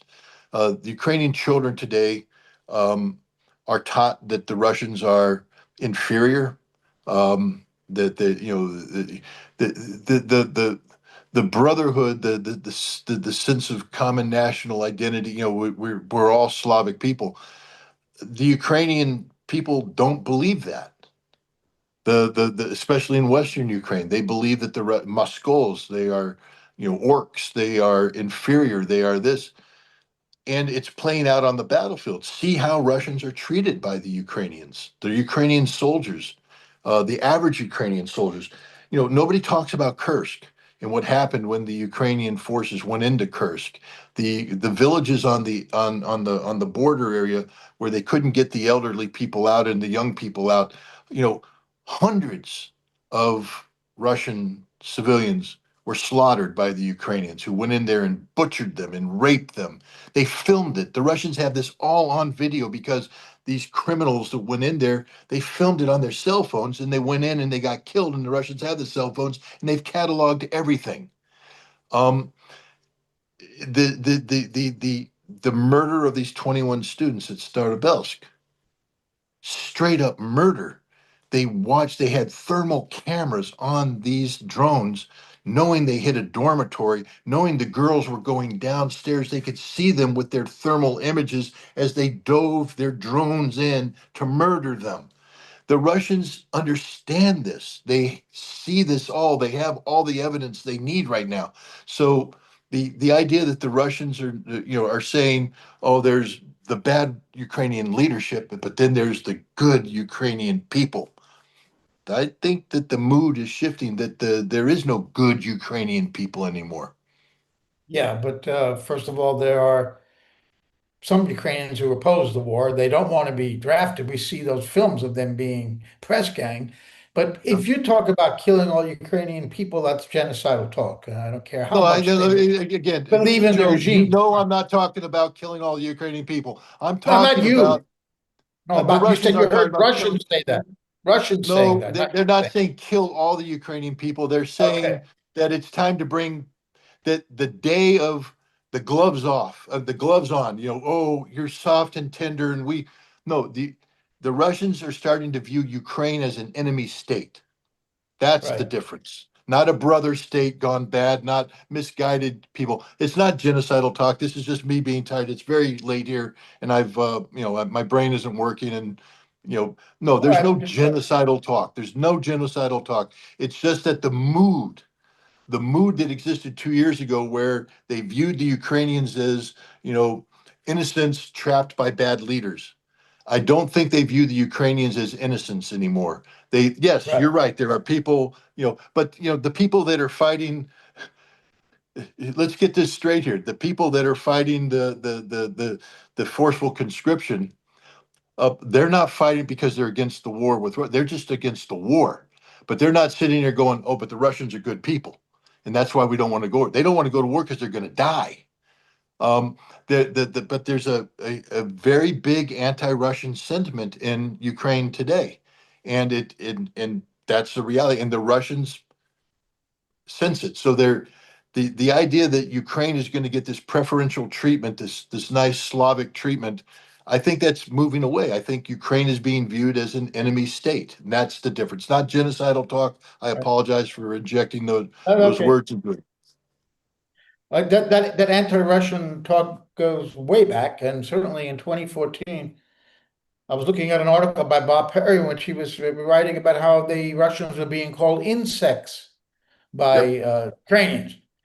And then the idea that there may have been genocide in Donbass, is considered to be absolute Russian propaganda. But then when you think about them calling them insects, you have to wonder about whether, in fact, one of the International Court of Justice has allowed that case to go forward about whether Russia's claim that Ukraine may be committed genocide in Donbass back in 2014 to 2022. Yeah.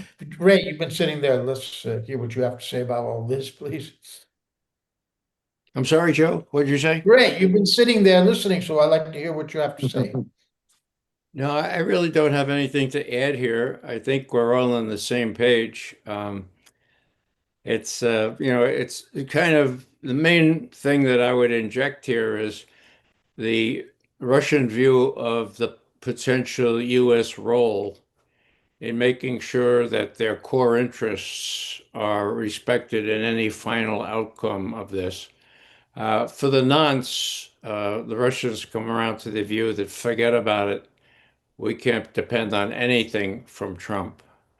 Uh, but at the same time, I think their strategy, and Russians do have strategies, is that they're going to need the United States at the final outcome to make sure that the folks in what's left of NATO don't resist the notion of keeping Ukraine completely out of NATO and keeping it neutral. And for that, they'll need, at least they've indicated they think they need, the cooperation of someone like Trump, who is less mercurial but can see the need to have a situation calm down there in Europe. And with the disappearance of Merz and Macron and whoever they have there in England right now, this should be easier. The thing that I would point out that we have not discussed is that Merz is asking the German people to go back on the benefits of their social democracy. If you're a German now, Merz wants you not to be able to retire until you're 70. You guys don't know what 70 is. I do, okay, What but were you 70 talking is about? it's a I'm going to long be 70 next month, but go on. it's a long time, all right. And there are other social benefits that the I know the Germans, they take this as a matter of what's due them, and it is due them in any humane society. And so when Merz wants to raise 100 billion euros to fight in Ukraine or to give you or build up against a non-existent threat, well, maybe this time around, the Germans will be smart enough to say, well, wait a second, tell us more about this Russian threat.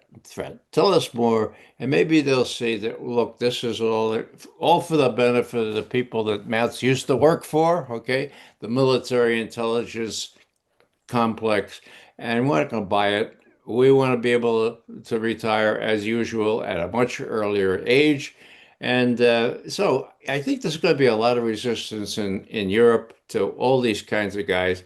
And I think Putin is playing the waiting game and doesn't need to hurry and is suffering the kinds of casualties in Ukraine that are tolerable for now and is unlikely to escalate except for the dominance that the Russians have in the air with their missiles and with their drones. Well, Ray, I'm Let me glad you just haven't throw, retired, even though you're beyond 70. You're not retiring anytime soon. Yes, Scott. I just wanted to say, just speaking of insanity, did you see the former German defense minister talking about that not just Crimea will be returned to Ukraine, but that Kaliningrad would be returned to the Germans? I mean, No. this is now part of it just these people are going insane. And now we have the Lithuanians who are now jumping on board saying, yes, Kaliningrad must be taken back, that we cannot allow this Russian enclave to survive. It's time to. Uh, I mean, this is the kind of insanity that's coming out of Europe today. This is if people don't understand. I'm I'm going to Kaliningrad in September. Whoa. I've been invited to go there and do very thorough report on Kaliningrad because it's becoming the one of it's going to become a center of friction between Russia and this European mass in decline. But as Ray knows, and Joe, you know this too. I mean, things that seem to be insane now when the system is devolving become possible. And we've got to be aware of the fact that there are some sick forces in Germany who think that they should get Kaliningrad back, and the Balts. We're living in some very dangerous times because Kaliningrad is Russia. And it's populated by Russians. It's a Russian enclave, a Russian city. And Russia's not going to give it up. And and these are the kind of things that Russia would use nuclear weapons to defend. Um, so it's just frightening times. That's all. A very useful statement from that general, however, because now we really know what the intentions are among some, at least some part of the German leadership. They were being revanchist. They want to go back. They want to Yeah. overthrow Putin. This is an aggressive, offensive action by Germany. I think it's good that we hear them say that. Yes, Ray. So, Ray, I want to ask you too, Scott, about something. I know Cy Hirsch seems to be going more and more off the deep end recently in terms of what he's writing about Russia. We all know him personally, and we understand the great work he's done.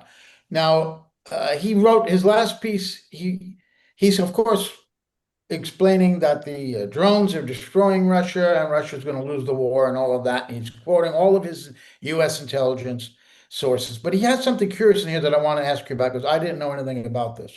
I don't know if you guys have. That he said that he has learned in interviews in Washington that Ukraine's growing military success, I'm reading from him directly, has renewed regretful talk in Washington about a Ukrainian concession in late 2025 that had Putin accepted it would have put an end to the war.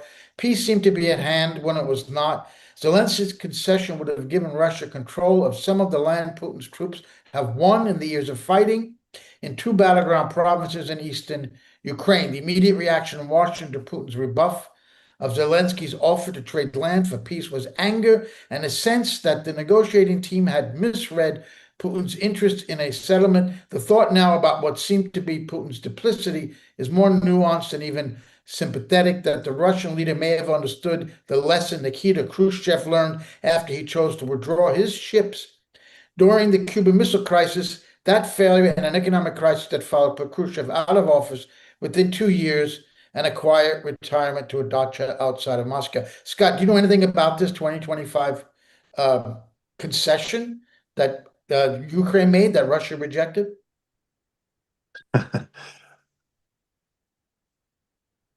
Well, I mean, I don't have access to these sources, so I don't. what I will say is this, that from the Russian perspective, which is understand that there's a cause and effect relationship between information that comes out of Washington, D.C. And reality, meaning that Washington, D.C. has to spend.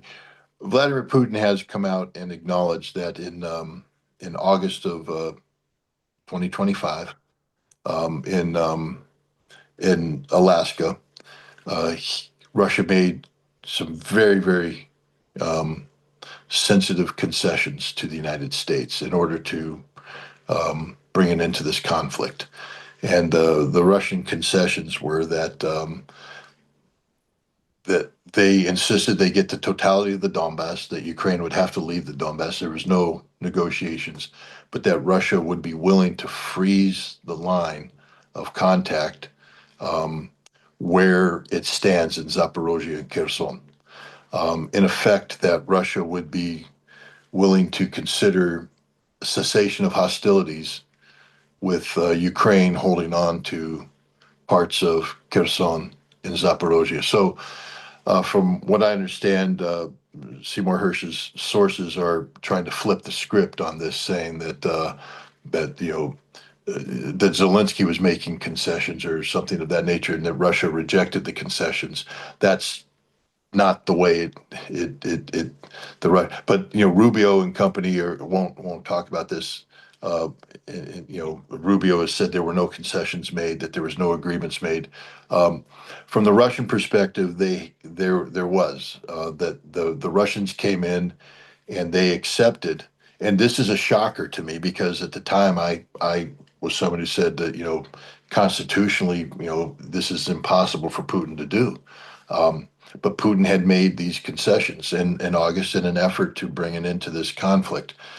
What we have now is that there's a growing recognition that Russia actually was bending over backwards to bring this war to an end, and that it was Zelensky's refusal to accept these concessions. Um, and so I think what you're seeing is spin, where people are coming out trying to shift the blame away from Zelensky onto Putin, and that appears to be the gist of the narrative that are being promoted by the sources that Seymour is relying upon for this story. But I'm currently in France right now at a function that Seymour Hirsch is here, and so Cy and I are good friends, and we will maybe we'll have the time to sit down tomorrow and hash this out. I don't know. Okay. Yeah, well, what I would say is that Sai has been talking to trusted sources for a very long time now. Some of them are probably as old as I am. I don't know what kind of yarns they're spinning, but I think a lot of it just doesn't parse, doesn't make any sense. And in a word, you can tell Sai, as I have told him personally, that he's talking to the wrong people. He's being misled now. On the business about whether or not there was an agreement at in Alaska on the 15th of August last year, this is a really important point. And it shows to me that it's a very volatile issue within the Russian leadership. Here we have Rubio saying what Scott said he said. There was no agreement. There was no agreement. Okay. But then you have Lavrov 2 days later, the foreign minister, saying, wait a second. The Russians came with this, the Americans came with this proposal, which had been given to us by Witkoff. And we went through every one of those little things, and we made some concessions in response. And that certainly is an understanding, is it not? Of course, there was that understanding. 3 days later, Putin. No, the Americans are right. There was no understanding here in Alaska. I can't figure that out. I think Putin's in charge. But it's very, very difficult to figure out why Lavrov can say that kind of thing. Then Putin can countermand him, as Putin has done on and other key issues, and not have some sort of friction at the top that I have not seen before in this particular regime in Russia. So, whether or not there was an agreement in Alaska, in my view, of course there was. Lavrov is right. Why is Putin saying, well, no, the Americans are right? Well, Putin does sort of defer, let's keep talking to these guys. One last point. I was reviewing, actually, I was filing some old statements from Putin. And more than a year ago, he was talking to submariners way up in the north part of Russia. And it was sort of an informal thing.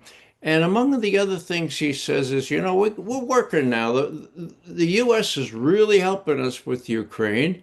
We're working on sort of some kind of a understanding and, quote, I hope I'm not being too trustful of the United States, end quote. But I think we can have their help here.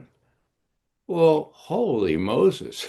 I mean, for those in the Soviet leadership, Russian leadership had been saying, look, you're far more trusting than you should be. Think about Minsk. Think about Istanbul. Think about all the times they took you to the cleaners, Putin. For him to say with these submariners, often, yeah, I hope I'm not being too trusting of the Americans. All I'm saying here is this is a live issue among the Soviet leadership, and Putin, on the one hand, seems relaxed enough to say, well, I hope I'm not being naive or too trusting. And yet a lot of people are saying, well, yeah, that's what you are, Vladimir Vladimirovich, stop it. In other words, it's a rankle that came out of my filing process.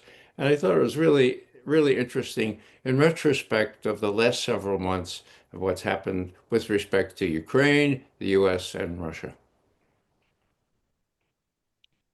Now, maybe the most important word we discussed tonight was humiliation in the context of nuclear war and not humiliating your opponent, as Ray pointed out from Kennedy's speech in the context of the Middle East. But this applies also, I think, to the Ukraine war, because I remember the day of Russia's intervention in the Civil War, February 2022, I had this sinking feeling this was going to go on for a long time and that the West was not going to back down and Russia was not going to back down, that both sides were not going to allow themselves to lose this war or to be humiliated. Now, Scott, you're saying, and we've seen that that's what's happened. And there was a period where Macron and Scholz met with Zelensky in Paris and told him to give up and that he'd have to make peace with Russia. You're losing the war, that Germany and France had fought so many wars and now they're friends. I don't know if you guys recall that Wall Street Journal reported that 2 years ago. So that the French and the Germans concluded that Ukraine had lost the war and they better give up. And now with these drones, they think they're going to win again. Well, whether they are or not is another question. So I'm asking you, Scott, you think that only the victory by Le Pen and maybe AfD in Germany is the German and French voters particularly can end this war alone by putting that kind of government in power, or otherwise, how long can this war go on, and how much will they avoid humiliation on both sides? Because now the German generals are talking and the British talking about direct war with Russia by 2030. They are planning to continue this war. Who could stop it? I the only thing that will stop it, I come back to what I said. The European dog needs to be shot. Europe is a fundamentally sick society. It's a non-existent. There is no Europe. I'm in France right now, surrounded by French people who are asked, like, "What is Europe?" And then they're increasingly have to ask the question, what is France? Because in order to be Europe, you have to forget being French. They talk about Bastille Day and the humiliation that took place to the French nation because, you required a QR code to attend Bastille Day. And In the past, the French people would come to watch the Bastille Day celebrations, but instead now the French government is saying that they can pick who they want to go. This is what's happening with all of Europe, where this vision of what Europe is that's being dictated by these unelected technocrats is you know it, this war will go on so long as Europe believes that in the Ukraine mission. This is all about the Ukraine mission. The Ukraine mission has become literally the only thing that makes the continuation of this European experiment viable. If you eliminate Ukraine, Europe will collapse on its own incompetence, its own inability to sustain a non-existent vision of what Europe is. Um, Marine Le Pen, I mean, on the one hand, she says that, she wouldn't continue this war. On the other hand, she, speaks of continuing the European Union and buying into this notion. So that could be some false hope there. I mean, I think Europe is broken. I think Europe is fundamentally broken. What used to be a collection of sovereign states has become this morass of ill-defined incompetence. I mean, Germany, it's 70 years old. When I lived in Germany when they had the best retirement program in the world. The German workers were the best workers in the world. I mean, German vacations were the best vacations in the world. And now, if you take a look at what's happening in Germany today, they're talking about you're going to have to keep working till you're 70. Um, I mean, this is the collapse of society, and this is what's happening throughout Europe as we speak. So I think that there's going to be no shortcut to this victory. Humiliation only happens. You're humiliated only if you're alive. And again, I'm not talking about genocidal death, but I am saying that the humiliation of Europe ceases when Europe ceases to exist as this dysfunctional union that they've crafted together, and Europe reemerges as a collection of sovereign states. Um, and France becomes France, and Germany becomes Germany, and Italy becomes Italy, and so on and so forth. That I think is the direction that we're heading. There's too many issues that they try to make, commonality with. Immigration is a huge problem right now in Europe, a huge problem. Um, and there is no unified solution. There's no solution that's agreed upon by the European collective, and so that alone is going to create fractures. The economy,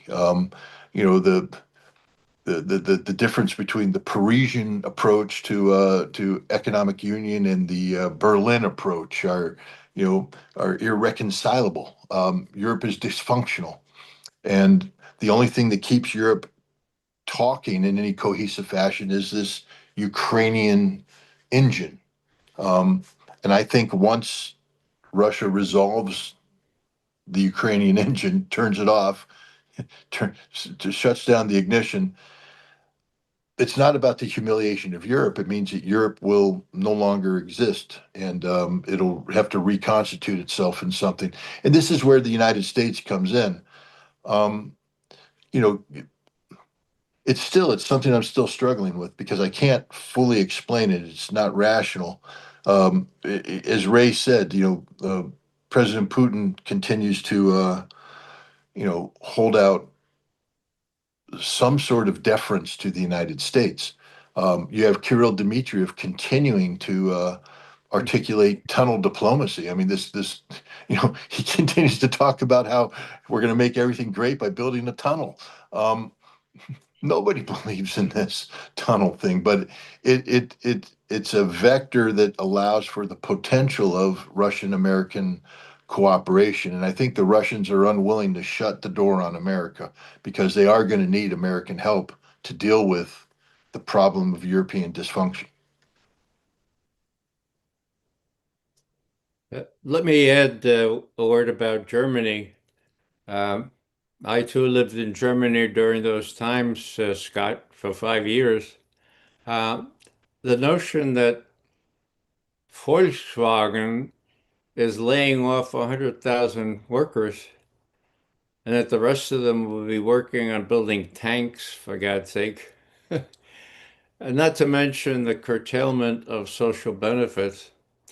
Well, it's not too long ago, and I was alive during World War II, where the Germans were faced with these kinds of decisions, namely, do they expand, seek Lebensraum, attack Russia?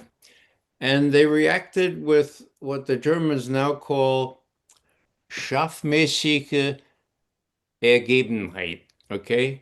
Sheepish submissiveness. It's harder to say in English, okay? So, will they do that this time? Well, the Russians have a saying. It goes back to the 18th, 17th century. It's called Pachnet revoluție, okay? It's what, just short of 200 years that we had 1848. If memory serves, there was awful lot of revolution going on in Europe in 1848. I think we may be just years away from the same kind of revolution, hopefully not so gory and not so violent. But these guys who've been ruling Europe are going to be a fixture of the past. What will come in? The AfD? Well, there's good and bad about the AfD, but they'll be changed for sure. So maybe the Russians, in their more optimistic moments, say "Pachnit revoluție" in Western Europe and Europe in general. It smells like revolution. For God's sake, let's not screw it up. Let's let them self-implode, self-immolate, if you will. And if we play a waiting game and keep Ukraine out of NATO, well, that's something we can build on that in future years. I think that's probably the way the more sanguine and sensible Russian leaders look at the situation. Okay, let me end with this. Scott, you wrote a piece this week in which you refuted the arguments that Russia's losing the war, that the drone war has changed the entire game. And you said, for example, one example you gave was that people are saying now that Russia had to stop the export of diesel because of a shortage of diesel within Russia caused by these Russian, European-made drones. We should make it clear that Europe is running this war as using the territory of Ukraine to fight Russia, their drones being fired from Ukraine. So you refuted those arguments, and because you said that had happened a year or two before, and they recovered from that. They'd also cut off diesel. Now that article was a response to a piece by Gilbert Doctorow, an analyst based in Brussels, who said that he's pushing pretty much the same line Cy Hirsch is, that Russia's losing the war because of these drones. He thinks Russia should hit Europe, which you have changed your position on, that to just take out the German facilities making these drones that are hitting Russia. He doesn't go into any discussion about what that means about Article 5, about direct war between Iran and Russia. Doesn't mention that at all, which of course is the main issue about whether Russia should hit Germany or not. But I wanted to ask you, I did ask Gilbert to come on the show to debate you. I did mention that last week. He refused, and he said he wouldn't debate someone who made personal attacks on him. So I wanted you to respond to one thing in particular last week, and I do need you to help me understand this. You said last week that he was an MI6 operative. I was wondering if you had any evidence to back that up, Scott. Well, evidence that is usable in a court of law? No, of course not. I could not convict Gilbert Doctorow of being an MI6 operative. But I will say this, and I'd be more than happy to walk Gilbert through it. If it looks like a duck, quacks like a duck, walks like a duck, it's a frickin' duck. Gilbert Doctorow is literally playing the MI6 misinformation game. Every talking point he puts out there is literally a mirror image of what's coming out of London Station in terms of this war of perceptions. So did Gilbert Doctorow come at this independently? Perhaps, but again, if we want to, and I have spent a lot of time doing this, going through his past, going through, his time in Russia, going through the circles that he operated in.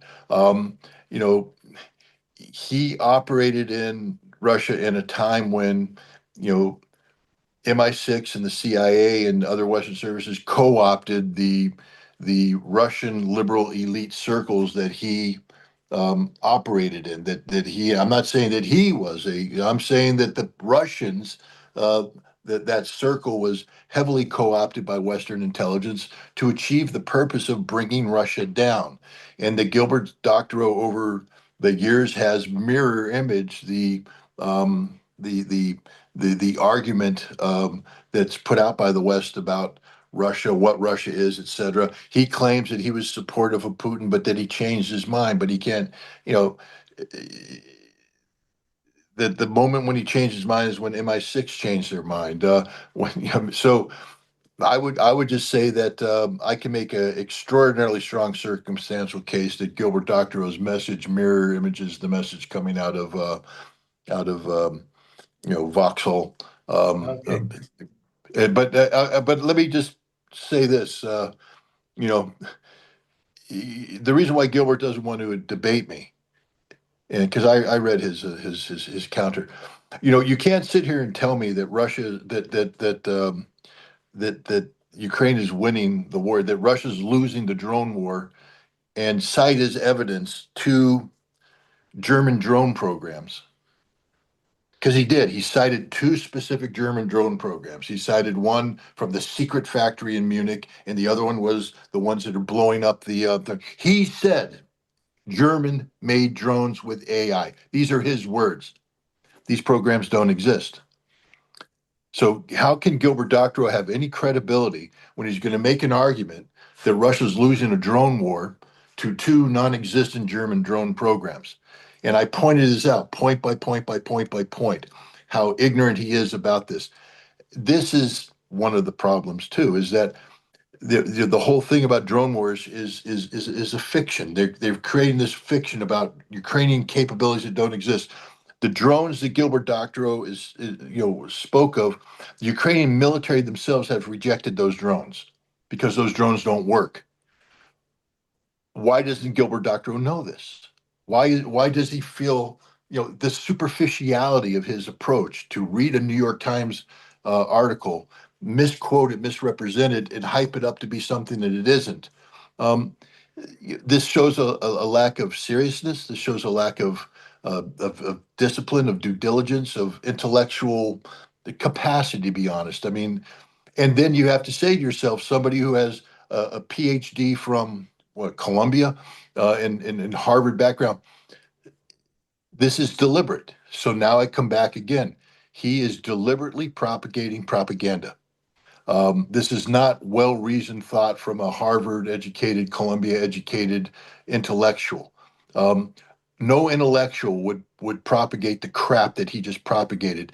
This is a man who went through a Columbia PhD program. He's supposed to understand historiography. He's supposed to understand research. He supposedly has navigated his way through it. Hell, I read his thesis. He navigates his way through archives. He knows how to do research and accumulate data. And he failed on the most basic points, and he published it. So again, he's not an intellectual. He's putting out propaganda that mirrors the MI6, messaging. So either he's one of the most inherently incompetent people in the world, or he's an MI6 operative. It's one or the other, Joe. Yeah, I have no problem. And I invite you to challenge him on the fact. That's great. But we have to just draw the lines when you make any kind of personal attack against him and call him an agent without having any fact. You're saying he's mirroring that what MI6 saying? That sounds fine to me. I just want to make it clear that we have some rules here about attacking Right, someone but personally. Joe, Yes, Joe, yeah, let me put it this way, and Ray can jump in. Yeah, I've been in the intelligence business for an awful long time. Okay, agent is a strange word, because it's often misused. What I will say is I don't believe he's an MI6 officer, so I don't think he's in the employ of MI6. Now, right. agents, you can be a knowing agent, you can be an unwitting agent. And the intelligence services are very good at going out and bringing in people and using them to echo chambers, especially in the information warfare spectrum. So when I imply that Gilbert Doctorow is mirroring this, if he's doing it unwittingly, meaning that he is not knowingly cooperating or collaborating with MI6, that does not preclude the possibility that Gilbert Doctorow is, in fact, operating as an agent of the MI6 information operation because he is part of the echo chamber, whether he's a paid asset like half of the British media establishment, or he's just somebody who is susceptible to inputs Okay. that he then echoes unwittingly. But I won't back away from the fact that his messaging mirrors that of of being put out by MI6 today. Okay. Well, thank you, Scott. Ray, you want to have Yeah, a final word? let me interject here. Um, I disagree with Scott on this. I think we need to make 100 flowers bloom, like Mao Zedong said. I think we have an honest difference of opinion on this. I don't find any evidence that Gil Doctorow is working with intentionally or unintentionally. Some of his views apparently coincide with what the British are putting out, but I would just say that we need to be respectful about other people's opinions, and I'd also say that Gil worked as a corporate manager in Russia for, I think, 2 or 3 decades after he got out of Columbia. So his experience is not just academic, it's from a very, very intimate familiarity with Russia at that time and Russia now. And the only other thing I'll say is that I never heard of Gil Doctorow until the preeminent Soviet specialist Stephen Cohen took me by the shoulder and said, Ray, this is about 12 years ago. You're going to Russia, huh? Oh, you're going to a conference that Gil Doctorow is going to be there. I want you to meet him. I'll write him an email because he's the best around. He knows Russia. He knows it in and out. He's got experience you can't match. And I want you to meet him and see what he's got to offer for you. And I think it would be really good for you to be in touch. Well, I did go to that meeting. I did meet Gil. I was impressed by him. He's a very knowledgeable guy, and he's taken some of his lines of reasoning far too far for me. But that doesn't mean that I can't say, well, let me think about that, and maybe Putin is under more pressure. And as I said before, I think he is. So you don't have to agree with everything somebody says, but the notion uh, that he's just saying something that some intelligence operatives are also saying, I don't agree with that, and so I'll respectfully disagree, and hopefully not get into any arguments with my friend Scott over this. But yeah, I not only disagree, I strongly disagree. But Ray, you're an intelligence professional. Okay, Right, I know you are, and I respect you, and I respect the the uh, the tradecraft of the CIA. This is a Columbia-educated historian right. who didn't do his due diligence. What does this tell you? I mean, you just told me this is a man of great intellect who knows Russia better than anybody else does. He published something where his every fact was wrong. How do you deal with that? Well, Scott, he was wrong on these specifics that you mentioned, and you pointed that out, and that was really good. And maybe he learned from that. But, I have to confess, I've been wrong, and so have you. Even Joe Laurie No, has no, no, been no, wrong no. in the I have past. never been that wrong, Ray. I actually do my due diligence, and when I have never made crap up. Okay, he committed to an article that says Russia has lost the war, exclamation mark. And the major points to prove it were the drone activity, and he manufactured two things that don't exist. Ray, this is not how a Columbia educated PhD person operates. You know this, I know that. And we can't sweep this under the rug. Well, he got it from the New York Times. He got it from some respected. He didn't make it up, for God's sake. So No, he he did was because he wrong. didn't. He was wrong on those particulars, but hey, give him a little slack. I Give no, him no, the no, no, no, benefit of the. because Ray, people are dying, Ray. People are dying. I don't give anybody slack. But He is this doesn't have promoting, any. he's Yeah, this doesn't have promoting any a line indication. of thinking. He's promoting a line of thinking that could be extraordinarily dangerous. Extraordinarily dangerous. And he needs to be careful. He needs to be very careful with what he's doing. That's my Okay, take. gentlemen, thank you very much for more than 2.5 hours of wide-ranging discussion. And Thank you, Joe. I think it was enlightening on many points. So I want to say goodbye and thank our audience for joining us. Kathy Logan, our producer, Ray McGovern in North Carolina, Scott Ritter somewhere in France, Joe Laurie here in Cambodia saying goodbye. Please subscribe to the channel, donate to us on during our summer fund drive, and we'll see you next Saturday, 8 p.m. Eastern Time on The World This Week. Goodbye.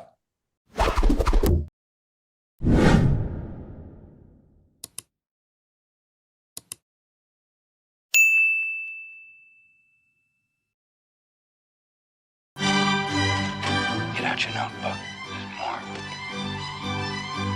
If you are a consumer of independent news, then the first place you should be going to is Consortium News, and please do try to support them when you can.